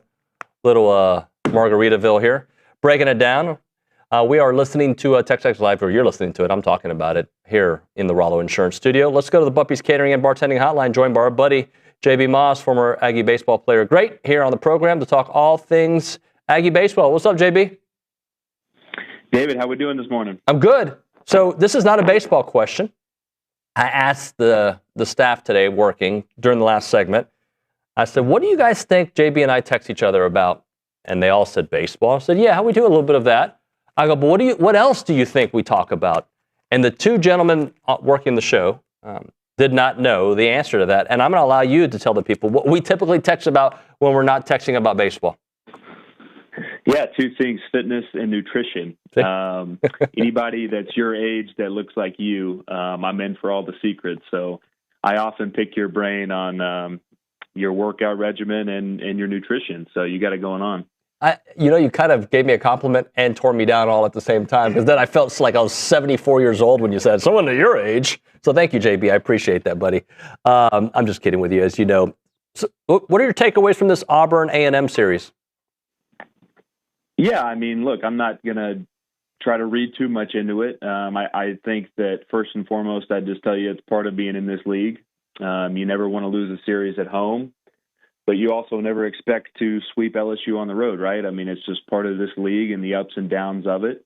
And look, I thought that A&M was a little exposed for the weaknesses that they've had that we've talked about all year long. I think when your Friday night starter doesn't get out of the second inning and you're not known for your pitching depth, I think that can really set you up for failure. So I think that's a little bit of what happened. And, I thought A&M did a nice job fighting back in game 2 and then ultimately taking the win in game 3. Well, I think you would know better than anybody here the margins in the SEC, how thin they are. And if you look at this series, yes, I know that the first game was a disaster. I recognize that. But if you look at some of the things that could have happened in game 2, how quickly that could have been a different result. And even in game 3, right? Like, a couple of plays go the other way, then A&M loses that game. They almost get swept. Yeah, for sure. I mean, look, we talk about it all the time. It's a game of inches, right? And it's a pitch here, it's a pitch there. It's an error here, an error there. It's really just one or two plays throughout the course of a game or a weekend that determine the series. And like I said, sometimes the ball bounces your way and sometimes it doesn't. And that's just part of this league. And look, these guys will be fine and they'll go to Oxford this weekend. And I expect them to play good baseball, and I expect Shane to have a bounce-back start if, in fact, he's still a Friday night guy. Talking to JB Moss here on TexAgs Live. JB, I also think, and this was brought up on the show, I think yesterday, I think Bronny brought it up, but A&M is 10-1 in weekend series finales this season. That is like, look, I know that sometimes you're going for the sweep in that situation. Sometimes you're trying to salvage the weekend. It just feels like every time there's a Sunday game, I feel really good because the offense is going to heat up and you're going to get a good pitching performance. Yeah, no doubt. I think Sunday really plays into this A&M team's strength. I think they're so good offensively, David. Two things to consider here. Usually, statistically, it's the weakest starter that's throwing on Sunday. So you've got that going for this A&M offense. And then what happens also on Sunday is you're usually facing a reliever that you've most likely already seen either Friday or Saturday. So it's your second time seeing some of their top relievers on Sunday. And it's their, third weakest starter. So Sunday is a great day for the Aggies, and it really plays into their strength as a team with their elite offense. Well, let's talk about that rotation, because what do they do? What do you think they should do? What can they do? Shane, when he's really good, is really good. But there's been these highs and lows this year. Does that mean maybe moving him to coming in later in the first game of a series? Do we move him to the back end? What are you thinking here? Yeah, I'm not exactly sure, to be honest with you. A couple things. What you could do is a couple years ago, it was really popular to have a kind of bullpen opener, if you will. So some guy out of the bullpen that's comfortable starting, and you just start him. And if he gets you one inning, great. If he gets you anything more than that, that's a bonus. What that does is maybe it kind of changes Shane's mindset.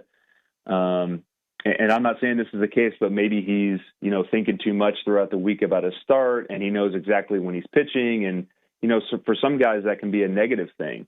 And so maybe you move Shane into the first guy out of the pen on Friday. That's one option. I think you either do that, David, or I think if you don't do that, I think you leave it as is. And the reason I say that is because I think if A&M had a better option, I think they would have already gone to it by now. I was digging through the stats this morning. They've only got 9 pitchers with 10 or more appearances. So to me, that tells me there's really only 9 options on the whole staff that they feel comfortable throwing in conference play. And so I just think with this particular team, their options are limited. And I truly believe that Shane is still one of their best options. JB, I did a segment on this yesterday. I'd like to get your thoughts. Like, this is who this team is, right? We kind of know the pitching staff. We know the offense. We are just a couple series away from the SEC tournament in Hoover, right? So, like, instead of, like, abandoning everything, like, this is who they are. They're going to have some weekends like they just had against Auburn where they have a bad Friday game. And I'm not saying that you shouldn't tinker with what you have, but, like, this shouldn't come as a surprise. And, oh, by the way, they're still pretty good regardless of it. There's a reason that they're still in line for a national seed. Yeah, you're exactly right. That's spot on all accounts. Look, at the end of the day, this team's 15-8 in conference play, and every single baseball analyst you have working at TexAgs, every single fan, if you would have told them, through 23 games that's where this team would be sitting, every single person would take that. And look, whether this team was not as great offensively, but they were really good on the mound, right? You're still going to go through these ups and downs in this league. It's just part of the nature of the beast. And so, look, there's no need to panic. This team is good enough. They've proven that to you. They're 35-10. They're good enough. I actually, you talk about the Sunday statistic. I think this team has a better chance to get to Omaha if they can just get to a super regional. My only fear, my only concern is maybe them losing a game in a regional and having to come through the losers bracket just because of the lack of pitching depth that we harp on. But listen, that elite record on Sunday makes you feel really good if they're able to make it to a super regional. Let's talk a little bit about some of the other pitching situations. Gavin Lyons has been phenomenal. Obviously, Clayton Freshcorn has been a boss for them. There's so much, again, I don't know if we expected that from those young men before the season started, going back to your commentary. But they are pretty close to automatic. How about that? Yeah, they really are. I've been really impressed with all those guys. And I'll start with Freshcorn just because, he's got 11 saves now. And look, after starting pitching, your next most important key on a pitching staff, David, is who can close out a ball game. Because it's high leverage situations, right? And to earn a save, you have to be throwing in a really important time of the ball game. And man, he's just a strike pumper. And I love his energy and his confidence on the mound. He doesn't fool around. He's got great tempo and great pace, which I think is very important for the defense late in the game. And like I said, he's just a strike pumper. He's got more strikeouts than innings pitched. I think a stat no one talks about enough, he's only got 4 walks in 34 innings. I mean, that is a really elite line. And he's just been phenomenal all year. And Gavin Lyons more of the same, right? I mean, not quite as wipeout of stuff. But I just feel like for whatever reason, I don't see a whole lot of hard hit contact when it comes to Gavin Lyons being on the mound. So, as long as we have those 2 guys on our staff, I feel good about our chances moving forward. I'm about to give you a nothing burger here because there's nothing we can do about it. But I sometimes look back and get upset when there's nothing you can do about it that Gavin Grohovic wasn't able to play last year. I think we were robbed of seeing greatness for an extra year. That being said, what he's doing this year, especially looking at the year that he had prior, to me makes it even more special. So it's kind of like on both sides. We're robbed of a year, but oh my goodness, what a return this season. Yeah, you're exactly right. Look, hindsight is always 20/20, and look, there was a lot of opinions about Mike early last year, and being a first-year head coach, and the games of what ifs. But David, you can't help but have the conversation now. If he has Gavin and Sorrell, I mean, they're literally showing you that they would have been a different team last year. I know there's no need to harp on last year at this point, but it does make me feel for Mike a little bit and the struggles that he went through in year one. And just speaking to Gavin specifically, I mean, he has just had an incredible season. He's always had the power, but he has not always had the plate discipline. I'm very proud of him and his progression at the plate and not chasing. And, usually his freshman year, I mean, if he got to a 2-strike count, it was almost an auto strikeout. I mean, he would expand the zone, he would chase spin, but you've not seen hardly any of that this year. I mean, he's only got 31 strikeouts and 180 at-bats. I mean, that's a very elite strikeout percentage to go along with his power. I'm not sure that he's played his way into the first round just because there's usually only 15 or 16 position players that go in the first round, but I think he's definitely played his way into the top 2 rounds. So he has been a catalyst for this team and moving over to first base and his selflessness and his leadership. I know Sorrell has been, very, very special as well. But if I had to choose a team MVP, Gavin would be my choice through 45 games. Yeah. Hey, let's close out with this. Obviously, PV tonight. Then you've got the Ole Miss series. Still some injury concerns. We don't know the latest with Nico. Hopefully, we find out at some point this week. We know Hakopian's been banged up. That being said, this team has been able to grind through other injuries this year. Just talk a little bit about the situation that they're in with still 2 big SEC series ahead. Yeah, I'll start with tonight first. I mean, tonight is a non-starter for anyone that's banged up. With all due respect to the opponent, Texas A&M should be and is deep enough, especially positionally, to play some backups. And for them to be ready to play, they should see this as an opportunity, and they should go out and capitalize on their opportunity. So as long as those guys have done their work and they've stayed ready, I anticipate anybody that's banged up to sit tonight and either prepare for the weekend or the following weekend. So you take care of business tonight, and then, a little bit of more of the same this weekend. You put yourself in a good position, already having 15 SEC wins, that if anybody's not 100%, if I'm Mike Early, I'm probably sitting those guys this weekend. But like I said, the good news is A&M has depth positionally on this year's squad. So, I look for guys like Blake Benderup and Sawyer Farr to get their opportunities this weekend and to capitalize. Those guys are good enough to play in this league, and I think A&M will be just fine. Great stuff, JB. I appreciate you, buddy. Hopefully I'll get you in town here soon. All right, David. Sounds good. You guys have a great day. You too. JB Moss there on the Buffy's Catering and Bartending Hotline. We'll hit a break. Come back with a short 9:50 segment where we'll find out what's popping on TexAgs today. Right now we're talking Caldwell Country Chevrolet, Highway 21 in Caldwell. Line at CaldwellCountryChevrolet.com. Your trade-in has value. You should listen to that. Your trade-in has value, and at Caldwell Country Chevrolet, they're ready to put that equity to work for you. They have a very good pre-owned inventory, but that moves really fast. So they're always looking to add to their lots by getting the top quality cars out there. So bring in what you have and let their experienced sales team show you what it's worth. And they've got they have decades of combined experience making sure that they are the place to go when it comes to trading in your car and also getting a brand new vehicle. And don't forget, every purchase from Caldwell Country Chevrolet comes with that free oil change for life as long as you own that vehicle. No games, no gimmicks, just honest deals from people that'll treat you like family. That is Caldwell Country Chevrolet. Remember, it's a 15-minute drive the edge of Bryan to the beginnings of Caldwell. Short conversation away, but you'll see the difference when you step on the lot and do business with the good people at Caldwell Country Chevrolet. Highway 21 in Caldwell, online, CaldwellCountryChevrolet.com.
It's a good song right here, buddy. This is old school. TexAgs Live, presented by David Gardner's Jewelers, Rollo Insurance Studio. Hey. Let's go to the Angry Elephant News and Social Center. Justin, you're going to tell people that they should, become a premium subscriber because it's never too late to, I forget what your opening line is. Yeah. Everybody has the same opening line. It's a good opening line, by the way. I'm not talking bad about it. Effective. And then you will tell us probably about some great interviews and some great insights. So tell us.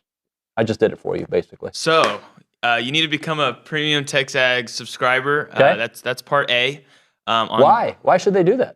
Because we have so much content, especially today on Cinco de Mayo, where we have Cade Bickham's Ball 5.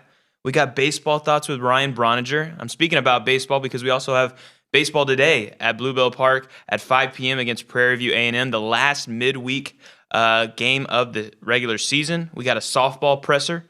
We got NIL interviews, especially with the Isaiah Horton. Welcome to Aggie Land. You're going to see him today. So go check that out on TexAgs. All right, good stuff there. Appreciate you very much. All right, we're going to hit a break here. All right, that was called a fake segment. That's what I do sometimes. I do fake segments to pay the bills. When we come back on TexAgs Live, Brady Vernon, Softball America, joining the show. We'll chit-chat with Brady about Aggie softball. They start their run here tomorrow, and it starts today, the SEC tournament. And then Connor O'Gara, a little college football talk to close out the show. As a reminder, the final segment of the program is at 10:50. But right now, caller number 12, 979-693-1150. We're going to hook you up with your choice of a dozen pepperoni rolls or a large one-topping pizza from Double Dave's. They've been serving Aggieland since 1984 with your favorite pizza. And, of course, those world-famous pepperoni rolls, reliable in-house delivery, bringing piping hot goodness straight to your door. Just click on doubledaves.com, and your favorites are on their way.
Well, Cinco de Mayo for you. TexAgs Live, presented by David Gardner's Jewelers, Rollo Insurance Studio. Let's talk a little Aggie softball, SEC softball, and just softball in general. Brady Vernon joining us, from Softball America on the Buppies Catering and Bartending Hotline. Brady, what's up, bud? Hi, how are you? Doing wonderful. Thanks so much for joining us. So let's just talk about this SEC tournament and A&M. I think they open up against the winner of Missouri, Auburn. Just talk about what you've seen from the Aggies this year and maybe their path to hopefully solidifying a home seed. Yes. With the SEC tournament, obviously they're kind of going in after 2 series losses, but those are 2 series losses that are really tight between South Carolina and Oklahoma. I think what you've seen down the stretch is that the pitching is kind of shored up a little bit between the 2 Sydneys, Sydney Peters, Sydney Lassettine.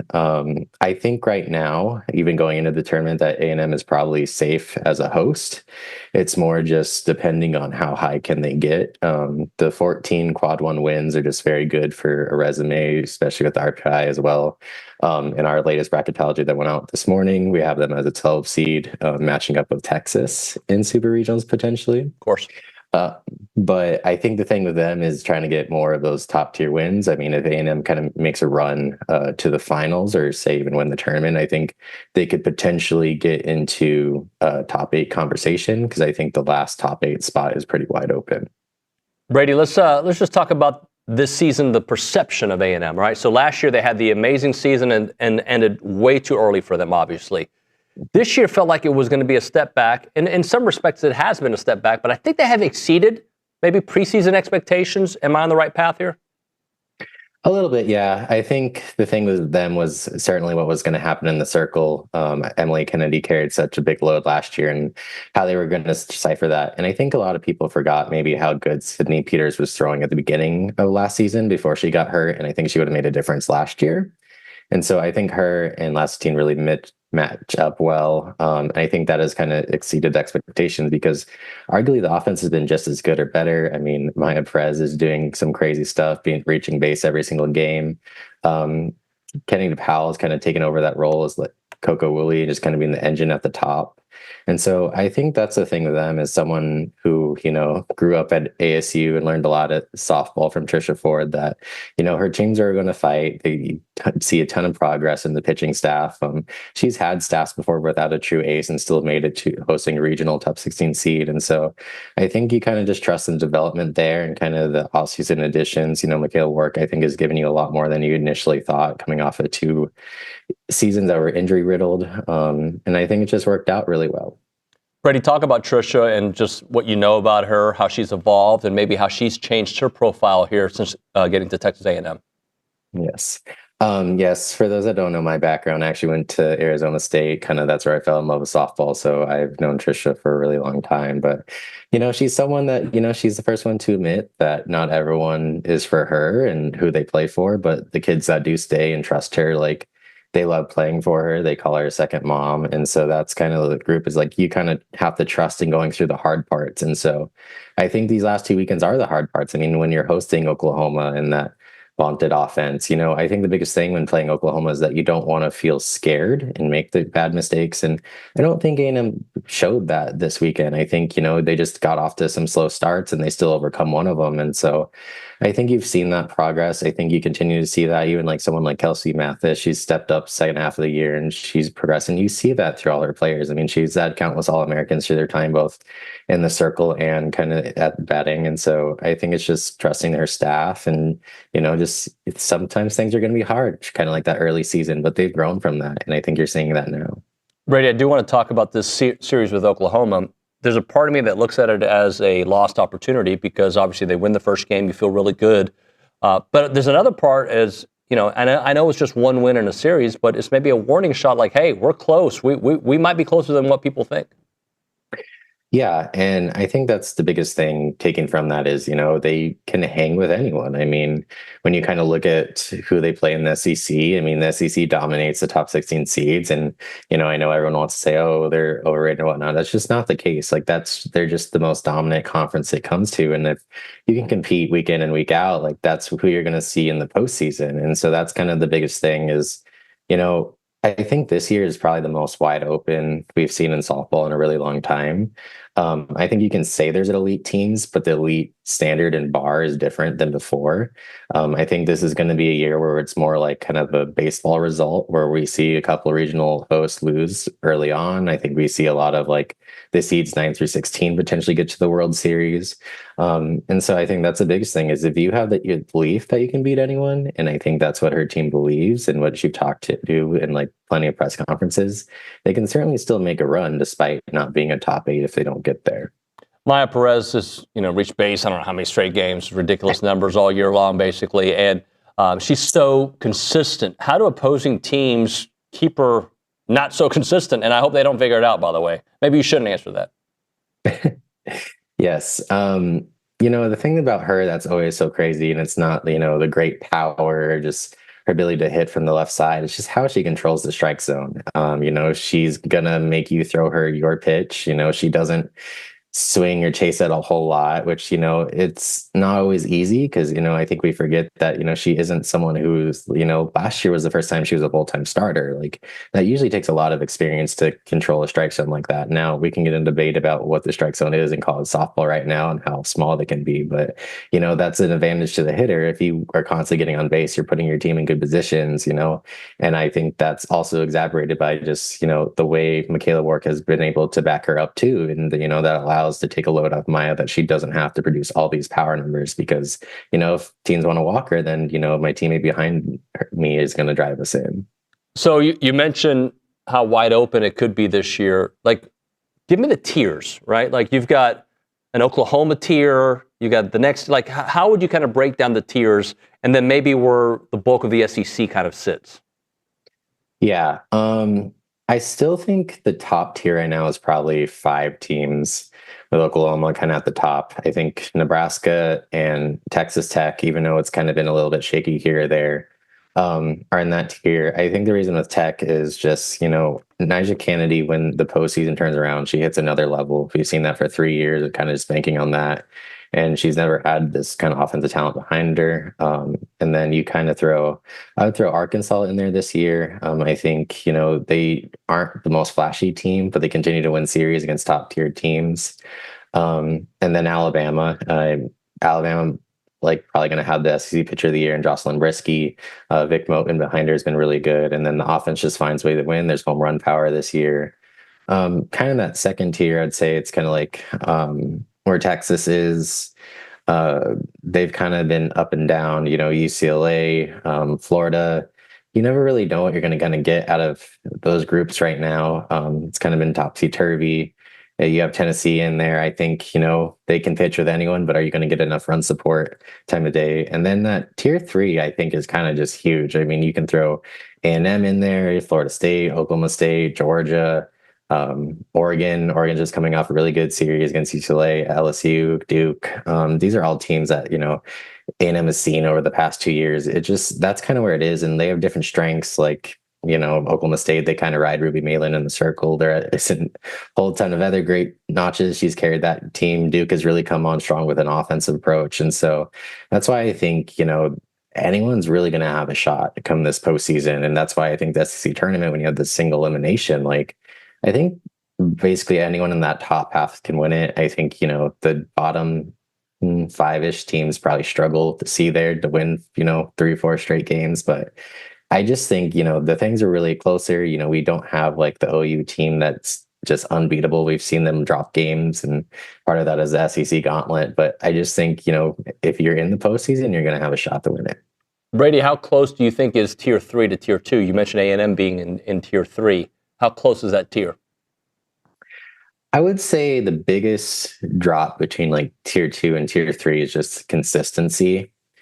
I think, we've seen like Tennessee be pretty consistent for the most part. I think A&M, if you don't have that South Carolina series loss, you probably can throw them into kind of tier 2. I think that kind of changed a little bit, but that's kind of just the name of the game right now, is if you are the more consistent teams, you're staying toward the top. And it is kind of tough right now because I think the margins are so slim for winning series and winning games. And so if they can just kind of get more, like for this past weekend, like last team to have her best weekend, can you get more out of her going forward? Can she rebound from that? Can the offense kind of bounced back a little bit. It hasn't been as explosive over the last 2 weekends. So things like that, I think, is just a consistency part. Brady, talk to us a little bit about the season Kendall Wells is having, and those who maybe aren't paying attention should be paying attention because she's on the verge of some record-breaking numbers. Yes, Kendall Wells is sitting right now at 36 home runs, which is pretty insane. If she hits 2 more, she'll break the all-time single-season record. That was last set in 1995. She has been everything that you could imagine. You know, when Patty Gasso compares you to Jocelyn Allo and Lauren Chamberlain, like, it wasn't all talk. It was from the very beginning. She has elite power. People around her in Georgia just talked about it for a very long time. Just that the things she does is completely different. She's made adjustments really well. I think she might be feeling a little bit of the pressure of the home run record right now. She kind of had a tough weekend in College Station, but you know, she's a freshman. She's going to have those streaks. And I just want to also touch on, you know, the 2 UCLA sluggers as well. Megan Grant is at 35 home runs, and her teammate Jordan Woolery right behind her at 33. And Woolery's leading the nation with 100 plus RBIs. One of the, I think, 5 players all time in Division I softball to ever have 100 RBIs. And so that's another thing, is not just, you know, the title contention, but this year is the first year I think, you know, you can nominate, you know, 5 or 6 different players for Player of the Year nationally, and it's pretty insane. Like, we've kind of got to that point. Brady, as you look at the way the SEC tournament plays out, like, who's got the hardest kind of road? Who's got like an easier path, if you will? Yeah, I really do kind of like A&M's path, just because it sets up with Florida kind of as that 3 seed.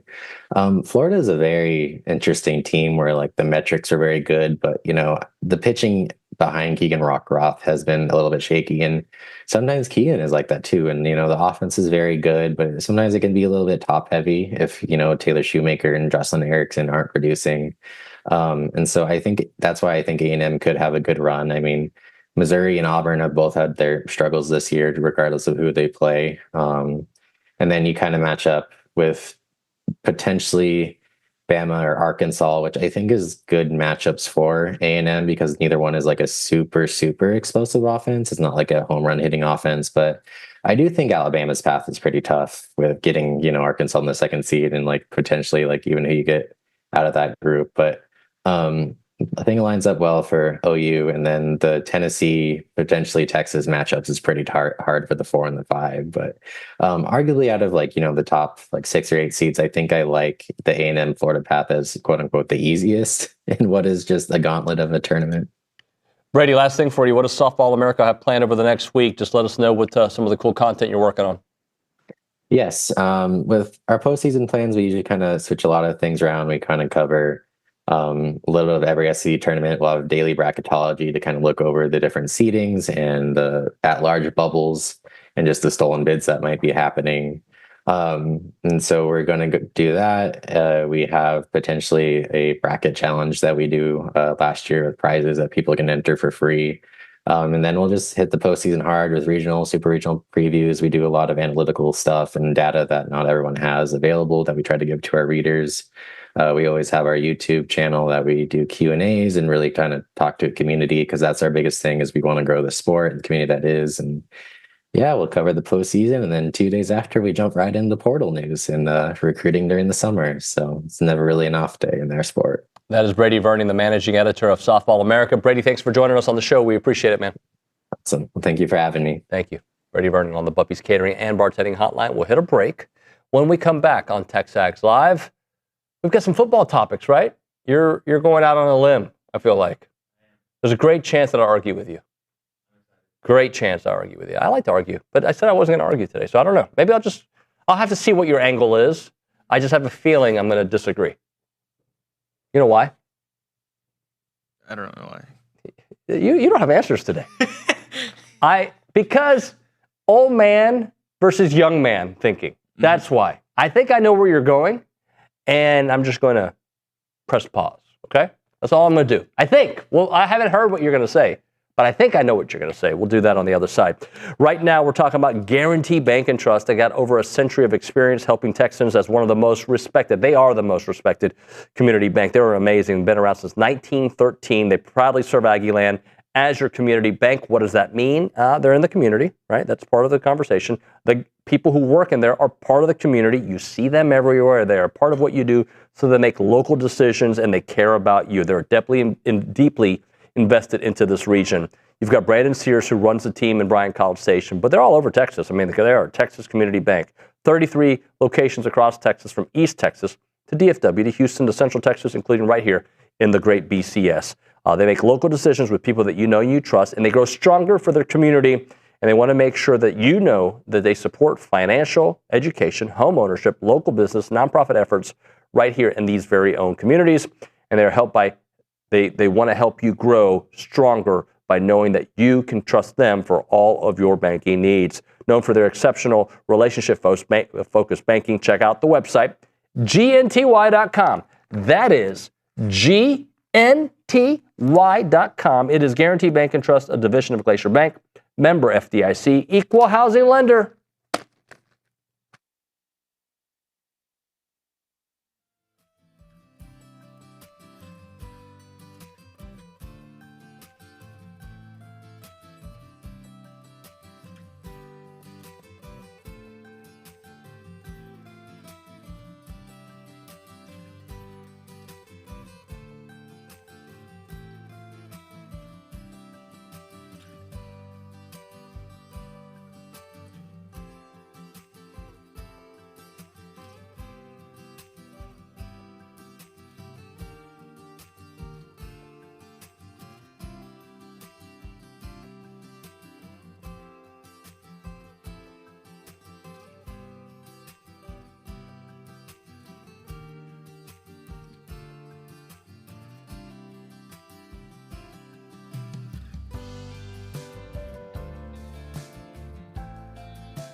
Y estamos aquí!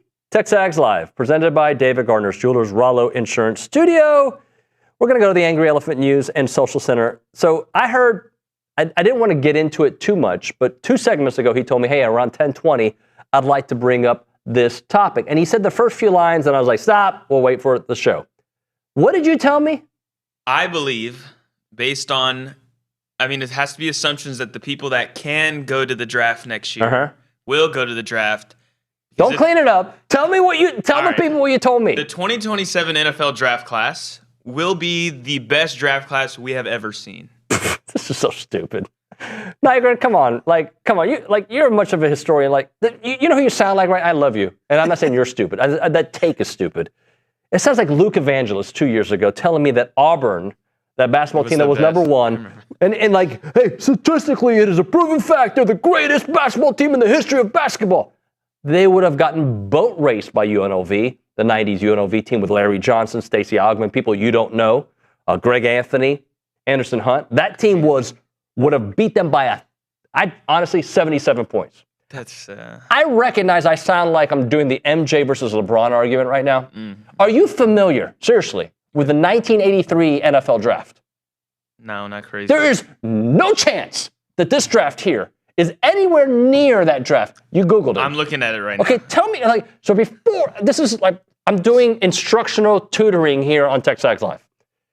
One day when you have the number one podcast in the world, don't just have a hot sports take without, who was in the 83 draft class? You have John Elway. Oh, okay. You have Dan Marino. Hall of Fame. Eric Dickerson. Hall of Fame. Jim Kelly. Hall of Fame. Bruce Matthews. Hall of Fame. Darryl Green. That draft class was ridiculous, okay? It is a secret. There was also, and I used our friends Mr. AI to help me out with some of these. The 1974 Steelers class had 5 Hall of Famers. 89 had a bunch of them as well, including Thurman Thomas and Deion Sanders. Yeah. Okay. Who else? 2004 draft, just for kicks and giggles. I don't think it's the best ever. Big Ben. Phillip Rivers, Eli Manning, Ben Roethlisberger. Is Phillip Rivers in the Hall of Fame? He's probably not, but he will. He played last year, so he's not eligible yet. Larry Fitzgerald. Yeah, Fitzgerald. Okay, Jared Allen. Bro, I don't even know who's capable of coming out. I'm just saying, vamos a parar. We're going to stop, okay? Stop the presses. We need to do some research before hot sports takes. I'm going to just tell you, because I did my research in 5 seconds. Okay. 2017, not one of the best ever, but really good. In the last 10 years, Patrick Mahomes. 2018 is really good, too. Deshaun. Okay, maybe that one. Maybe not anymore. Yeah, Deshaun. You don't know which Deshaun? Alvin Kamara. Falling off. Marshawn Lattimore. I'm just giving you people. Off too. But what I'm saying is, in the last 10 years, we don't know if we're going to get that. 2020. Are you familiar with Joe Burrow? I am. Justin Herbert. Yeah, Jalen Hurts. Yeah, he's pretty good. Okay. One of those guys won a Super Bowl. The other 2 have gotten close. Okay. Justin Jefferson, CeeDee Lamb, T. Higgins. Jonathan Taylor. Okay. 2018. Just in your lifetime. Josh Allen, Lamar Jackson. Oh, I know. Yes. Okay. Quentin Nelson, Roquan Smith, Fred Warner. 2014. 2014, which I remember, I hope I'm right about this, was the Johnny Manziel draft? Yeah, Thank you. Okay. Jadeveon Clowney, who didn't turn out to be the guy but he was good. He was good. There's other dudes in that draft class. Aaron Donald. Probably the best. Khalil Mack. Mike Evans. So Devontae Adams. Are these names that register? Oh, they do. No, I'm a big football head. So now that I've embarrassed you in front of the world, but also helped you. Yeah. Do you still think? Now, tell me who is in this draft class, because I might change my mind now. Well, it's all leading to what names are jumping up here in 2027. And to me, you're looking at the top 3 wide receivers in this class could arguably be kind of the next. Now, don't say the greatest wide receivers ever. No, but Jeremiah Smith and Cam Coleman leading this draft class. That is great. It's crazy exciting. Yeah. I know Ryan Williams kind of sucked last year, but I think he'll have a bounce back season. You have guys like Isaiah Horton, Mario Craver, who I think could jump into day 1, maybe be day 2 picks. And then the quarterback class, maybe it's because of how bad this year's quarterback class was, but next year's is to me, kind of unfair. You have guys like Dante Moore, Arch Manning, Julian Sayin, CJ Carr, Jaden Mayava, Lenora Sellers. I'm just saying, like, there's probably like 12 quarterbacks that I think. I don't want to be on awful announcing because those guys might be the next version of the 83 draft, okay? They have not shown me that yet. Right. Fair. Okay? I do want to bring up a draft for you. Okay. Just consider. In 1988, because you talked about that wide receiver class. In 1988, are you familiar with Michael Irvin? I am. Tim Brown. Yeah. Yeah, you remember with him? Sterling Sharp. Sterling Sharp. Yeah. Yeah. I'm just saying, like, pretty darn good. 2014, I mentioned Mike Evans, Odell Beckham, Devontae Adams, Jarvis Landry, Brandon Cooks. They're pretty good names. I'm just saying, they can be the best we have ever seen. I mean, I think there's ever? five running backs that could argue to be. Please don't tell me the greatest running backs ever. No. Please. Okay. They don't even run the ball anymore in the NFL. But Please. like Ahmad Hardy, Mark Flesher, Kawan Lacey, Nate Frazier, Jaden Baugh, I think all are top 50 picks in next year's draft. I mean, I actually don't know the answer to this. Maybe somebody can Google it quickly. How many running backs went in the top 50 picks this year? 2. In the top 50? 2. Okay. Yeah, Price and Love. Yeah, from the same team. Yeah. I'm just saying, like, sometimes we need to be like, hold on, what? Like, Colin Simmons, Dylan Stewart, Leonard Moore. What else can be the greatest thing of ever? Maybe Marcel Reeve finds himself into this draft class too. Maybe, yeah. I think it could be. I think it'd be a really good draft class, like, and maybe when 10 years from now, because it is impossible. Like, I know that people do this all the time. This could be the greatest thing ever, but it is impossible to really know. It's like the 22 draft recruiting class for Texas A&M. Right? Dude, yeah, it's fair. They're saying, like, how many of those dudes made the NFL? No, I mean, Le'Veon was part of that class. He's hopefully going to stick it. There's some dudes, but my point is we jump, and I'm more kidding with you than anything, but we more jump. See, that's why when you hear me say don't say anything else, just know an attack, a proactive, like, what do they call it? What am I thinking of? Not proactive. Preemptive strike is coming, and like, you better get your defense mechanisms up because I'm coming with a full-out assault on you. Now, the one thing that could hurt my point even more is with the state of how college football is nowadays, there probably are a handful of these names that could return to their schools because of NIL in 2027. So then comes back to the argument we have on this show. Like, when you got old timers like myself, I like it the way it used to be. And you got the new timers. Like, there are some really great things happening in this era of college sports. I know I complain about the movement, but like, the best part about this is it does allow players to stay an extra year, make actual real money, and play with hopefully the same program that kind of developed them. Not like, what I don't like about it is, like, tomorrow, see you next time. I'm going to go play it now across the street. Yeah, I don't like that. But I do think the ability for these guys to stay an extra year has enhanced the product on the field. There's no doubt about that. Definitely. Anything else there?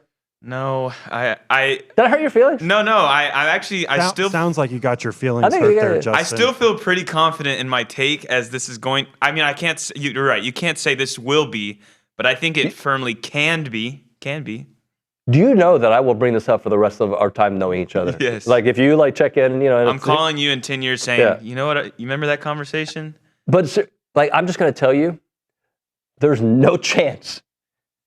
Noyon Johnson that is better than the 83 draft. There's not a chance. Like, it's not. Not in the quarterback realm of things, but maybe outside of quarterback. I mean, I can't imagine. Like, we should probably Google this at the break. The most ever Hall of Famers from a draft class. Hey, why don't you do that right now? Yeah, I can do it real quick. Yeah, do it real quick, because the most ever Hall of Famers from a draft class, because that's really like, yes, you're right. The 83 class was loaded with quarterbacks. Sorry, those quarterbacks are awesome. They would all have been the number one pick in other draft classes. I'm seeing 1964 has 11 Hall of Famers. 1970 has 8. 1989 has 5. I feel like the young kids now, like if it happened before me, I don't care. I'm kidding.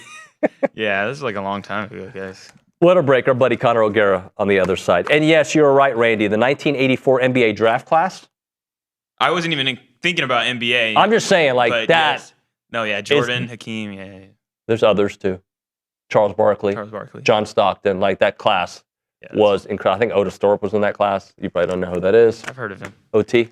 All right, we'll hit a break. No live spot. We'll come back and talk to Connor O'Gara on TexAgs Live. Nice. Yeah, that's good.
And we're back here on TexAgs Live. We're presented by David Gardner's Jewelers, Rollo Insurance Studio.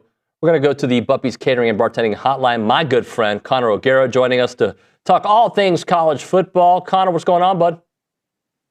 Doing well, man. You know, this time of year in college football, like I think there are people that look at this and go, oh, there's absolutely nothing going on. Surely there's nothing to talk about. Nuh-uh. There's always something to talk about. We've always got takes. And that's what we bring to the table each and every time that we were able to meet and talk. Well, by the way, he's the host of the OG Kickoff show on the Next Round Live podcast network. So, Connor, I wasn't planning on talking to you about this, but I just dismantled one of our interns here on the show because he had this hot sports take. And Justin, I would like for you to tell Connor, and Connor, I'm going to tell you what my retort was, and then, or a little bit of the retort, and then I want you to see if you're on my team or his team. Justin, what was your hot sports take that was wrong? I believe that the 2027 NFL draft class will be the best we've seen. And I spit out my coffee, and I started bringing up the 1984 draft that had 5 NFL Hall of Fame quarterbacks or Pro Football Hall of Fame quarterbacks. I went through just the last 10 years, draft classes that could be better. I went through several. I understand that there's a lot of potential in that draft class, but I would say outside of maybe Jeremiah Smith, let's slow down on saying these guys are all Canton-bound just yet. Yeah, I mean, Arch Manning's going to be the best quarterback in his family, and he's going to be the best thing since sliced bread, as we know. And, you know, this is all going to play out exactly how everybody's predicting. We're going to have, I don't know, like 11 first-round quarterbacks maybe? Like, you know, that many NFL teams obviously need it. No, there is something funny that we always do, though. It's like, what do we do when we distract ourselves from a class that lacks those top-end quarterbacks?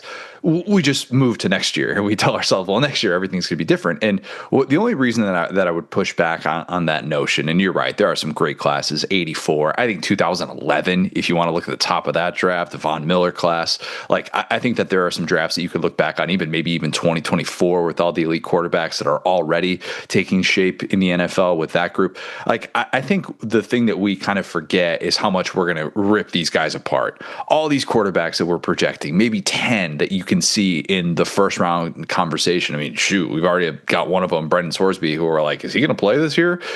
So that usually kind of works itself out. Now, Jeremiah Smith, obviously, he's in a different class and maybe the best receiver prospect we've seen in a very, very long time. But you're right. I mean, like, I always do push back. If we're having these conversations maybe like next February, next March, all right, I'll start to buy into that. But yeah, we're probably just going to see NFL people rip these guys apart. Connor, if I were to tell you that A&M will be elite here, whatever position group you want, is there a position group that A&M needs to be elite at that you would say, you know what, even with that schedule, I think they're a playoff team? They got to be elite on the offensive line. That's the chalky answer. But anytime A&M has been good in the post-Manziel era, they've had a significant advantage up front. They've had great experience. They've had great continuity with the Maroon Goons, and that's been a staple. I think that if you look at that group and go, all right, if you just tell me that without everything else in it factoring into that conversation, if you just tell me that group is going to be one of the top 3 or 4 groups in the SEC, yeah, that's going to bode really well, and that's going to set the foundation. That's easier said than done with obviously all the talent that A&M lost on the offensive line. That's going to be a little bit more of a question mark going into the season this year compared to last year. But I think for me, if we feel like Marcel Reed has cut down on the turnover-worthy plays, that's going to be the biggest thing. If he's competing at an all-SEC level, then I think this A&M team can be a college football playoff team, even with a more difficult schedule this year with some of the road games that they have on that slate. And, you know, that's not a given. And, you know, first-time play callers,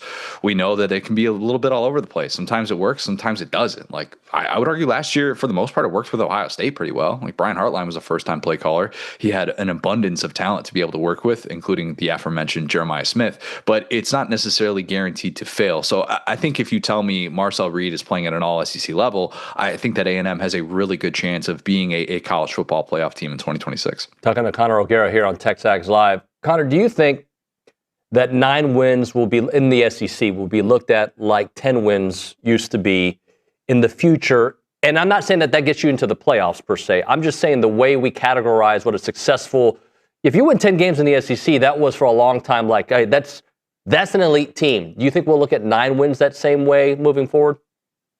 I think it'll be in the eye of the beholder. I really do. I mean, and I realize that going to a 9-game conference schedule is going to have to change the way that we talk about some of these records. Going 11-1 in the regular season, the way that A&M did last year, is probably going to be considered in this new era of the SEC, wherein you're adding one of those big premier games. And I do think that there are probably going to be 9-3 seasons that feel very different. Last year we all heard about how great of a season Texas had at 9-3, and talking about being able to finish the season the way that they did, and getting to 10 wins overall with the bowl game win against Michigan. But I would argue there's a lot of variance with that 9-3 type record. Last year Vanderbilt goes 10-2 and is still on the outside looking in at the college football playoffs. So what does it really mean to have a specific record? And I do think that it all depends on what that schedule looks like. If you get some very fortunate breaks along the way and you get to 9 wins, I think that the average college football fan is probably not going to give you as much credit. If you're beating top 10 teams left and right and you get to 9 wins, then that's a different conversation. But yeah, this 9-win mark in the college football playoff era that we're in right now isn't necessarily an automatic at all. And even getting to 10 wins, as we've seen, is certainly not an automatic. Connor, I don't have the exact quote in front of me, but Nick Saban was on with Cole and McElroy, and he mentioned that he thinks college football is going to get back at some point. It goes in cycles to a more smash mouth approach because you're spreading everybody out. You got smaller guys on the field. Well, a good coach is going to put some dudes that can run the ball between the tackles and take advantage of that. Do you see the smash mouth days returning to college football? I don't want to say ever, because ever is too long, but in the next 10 years?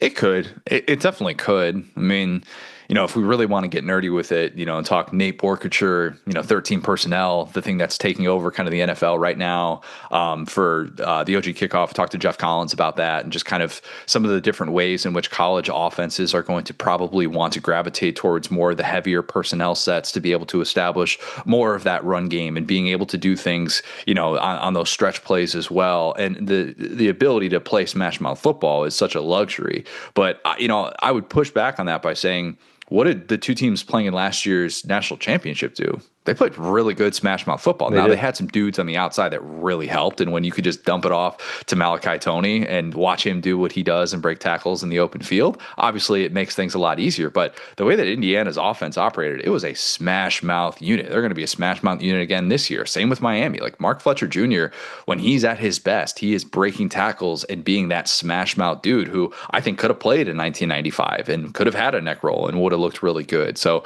I do think that there is still some of that at the top. Now, teams like Alabama getting back to smash mouth football, that's a different story altogether. But yeah, I do think that there is at least some of that with the way that personnel groups and the way that trend is setting up with adding those extra tight ends. Connor, how much responsibility does Texas Tech bear in this whole Brendan Sorsby situation when it comes to their due diligence beforehand? And do you think he does, I know he hired is it Kessler, the lawyer that he hired, that he will get to play because he got a guy who typically wins these cases? I don't think he's going to play for starters. I think betting on your own team in the way that he did when he was redshirting that freshman year at Indiana, I think that's kind of a non-starter. And I think this is going to be more about what's the money owed versus what's not owed. And maybe they're going to try and find some sort of technicality, some sort of loophole with this legislation that was put in 2023 to determine all of that. But, I think Texas Tech definitely bears some responsibility. How could they not, man? You're spending $5 million on a guy. And if you tell me, oh, well, you know what? They couldn't have known. The average fan didn't know. What did Cincinnati know?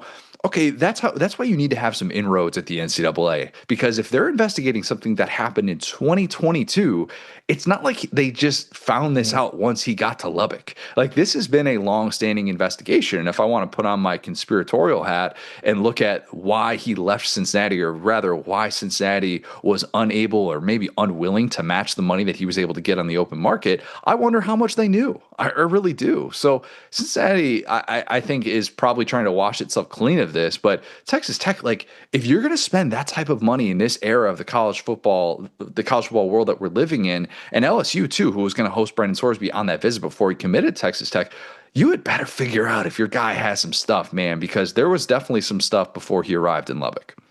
Which program that has a new coach, and there's several we can put here, candidates, but would you tier makes the college football playoffs this year? Pete Golding. I think Pete Golding has the best chance to do it. And maybe that's a bit of a hot take, considering that when you look at all these preseason projections, I feel like I'm the only one. I'm on an island putting Ole Miss in my top 5 going into the season, but I think the return of Trinidad Chambliss truly changed their upside this year. And last time I saw that coaching staff, albeit one that's a little bit different now with not having Charlie Weiss Jr. on the sideline, and they've got some new assistants there, of course, but like they were 20 seconds away from playing for a national championship.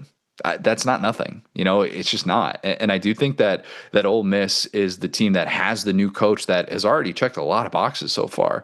Like, if you get someone like Trinidad Chambliss saying to Chris Lowe the way that he did, look, once we decided that he was going to be the head coach and replacing Lane Kiffin, I was on board. I think that matters. I think that matters in that locker room. I think that defense has room to improve. I thought they left some meat on the bone last year with some of the missed tackles that they had in some of those key games. But I look at Ole Miss and that 1-2 punch of Chambliss and Lacey, and I think, man, why can't they get back to that place? Yeah, they got a bunch of new receivers. It's going to be a question of what it looks like with the offensive play calling with John David Baker in there, even though he was on that staff for 3 years. But Ole Miss is the team that's got a new coach that I'm looking at going, wait a minute, why are we questioning them? Like, Pete Golding beat Kirby Smart with extra rest. Like, let's not just dismiss these significant things that happened in last year's postseason. Connor, I think typically when a quarterback comes back for another year, you expect growth and success. I know last year we had a couple of examples where that went the wrong way. When you, some of it could be attributed to the offensive line, but when you look at quarterbacks who have more experience, what is a logical conclusion we can come to with Marcel Reed, considering we don't know about this new offensive line? If he doesn't correct the turnover-prone ways that he showed last year, it will look awfully similar to many of the moments that we saw in 2025 that I thought held A&M back at times. And that's not to discredit the job that he did. It's very difficult to return a true dual-threat quarterback who won 11 games. Just doesn't happen very often. And Marcel Reed deserves credit for that. But if this team is going to take the next step, it's going to be because Marcel Reed has taken the next step. And, you have a very fortunate returning target in Mario Craver, who I think is going to make life easier on any quarterback that he's playing with. I think the addition of Isaiah Horton is really significant after he had some really good moments for Alabama last year. But it's going to be determined by what that guy does between the ears. And maybe some of that is play calling. Like, I did think some of the mistakes that he made down the stretch, it felt like a play caller in Colin Klein who did some great things, but was maybe lacking some of that awareness in some really key spots. And I thought they should have leaned into that offensive line a little bit more in moments during Texas and then moments during that Miami game. But yeah, I mean, that's going to determine everything. And it's not to say he has to become a game manager, because you don't achieve great things in this sport with simply a game manager at quarterback. Maybe Carson Beck became kind of a game manager. He also had some unreal surroundings and was able to make it work with a really exceptional play caller in Shannon Dawson. So I want to see that from Marcel Reed this year. If he does that, we're having different conversations. Connor, great stuff, buddy. Thanks so much for your time. We'll talk soon, all right? Thanks, man. Connor O'Gara there on the Bumpy's Catering and Bartending Hotline. We'll hit a break. We'll come back with a final short segment here on TexAgs Live. You can text the show at 979-693-1150. That is the Catalyst Pure Performance Energy text line. We'll be back in a few.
Final segment of the program. You're listening to TexAgs Live. We are presented by David Gardner's Jewelers. We are in the Rollo Insurance Studio. We go back to the Angry Elephant News and Social Center.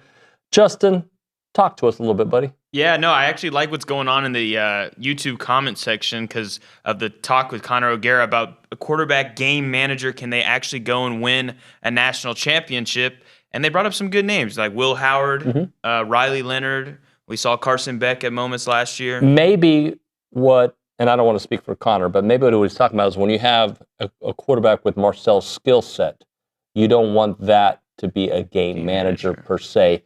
And it also depends on the players around you. Like that Ohio State team, that was when Jeremiah Smith was a freshman, right? Like, and he was surrounded with some other guys around him. Tay, who just went fourth. Yeah. So, I would say that yes, there are moments that you need a game man. Like, did OB say it on the show? Maybe it was off air, but that South Carolina guy, I think it was on the show. The 4th and 12 that Marcel got against South Carolina. Right? It started that comeback. Like, you don't want him to be a game manager there. Right.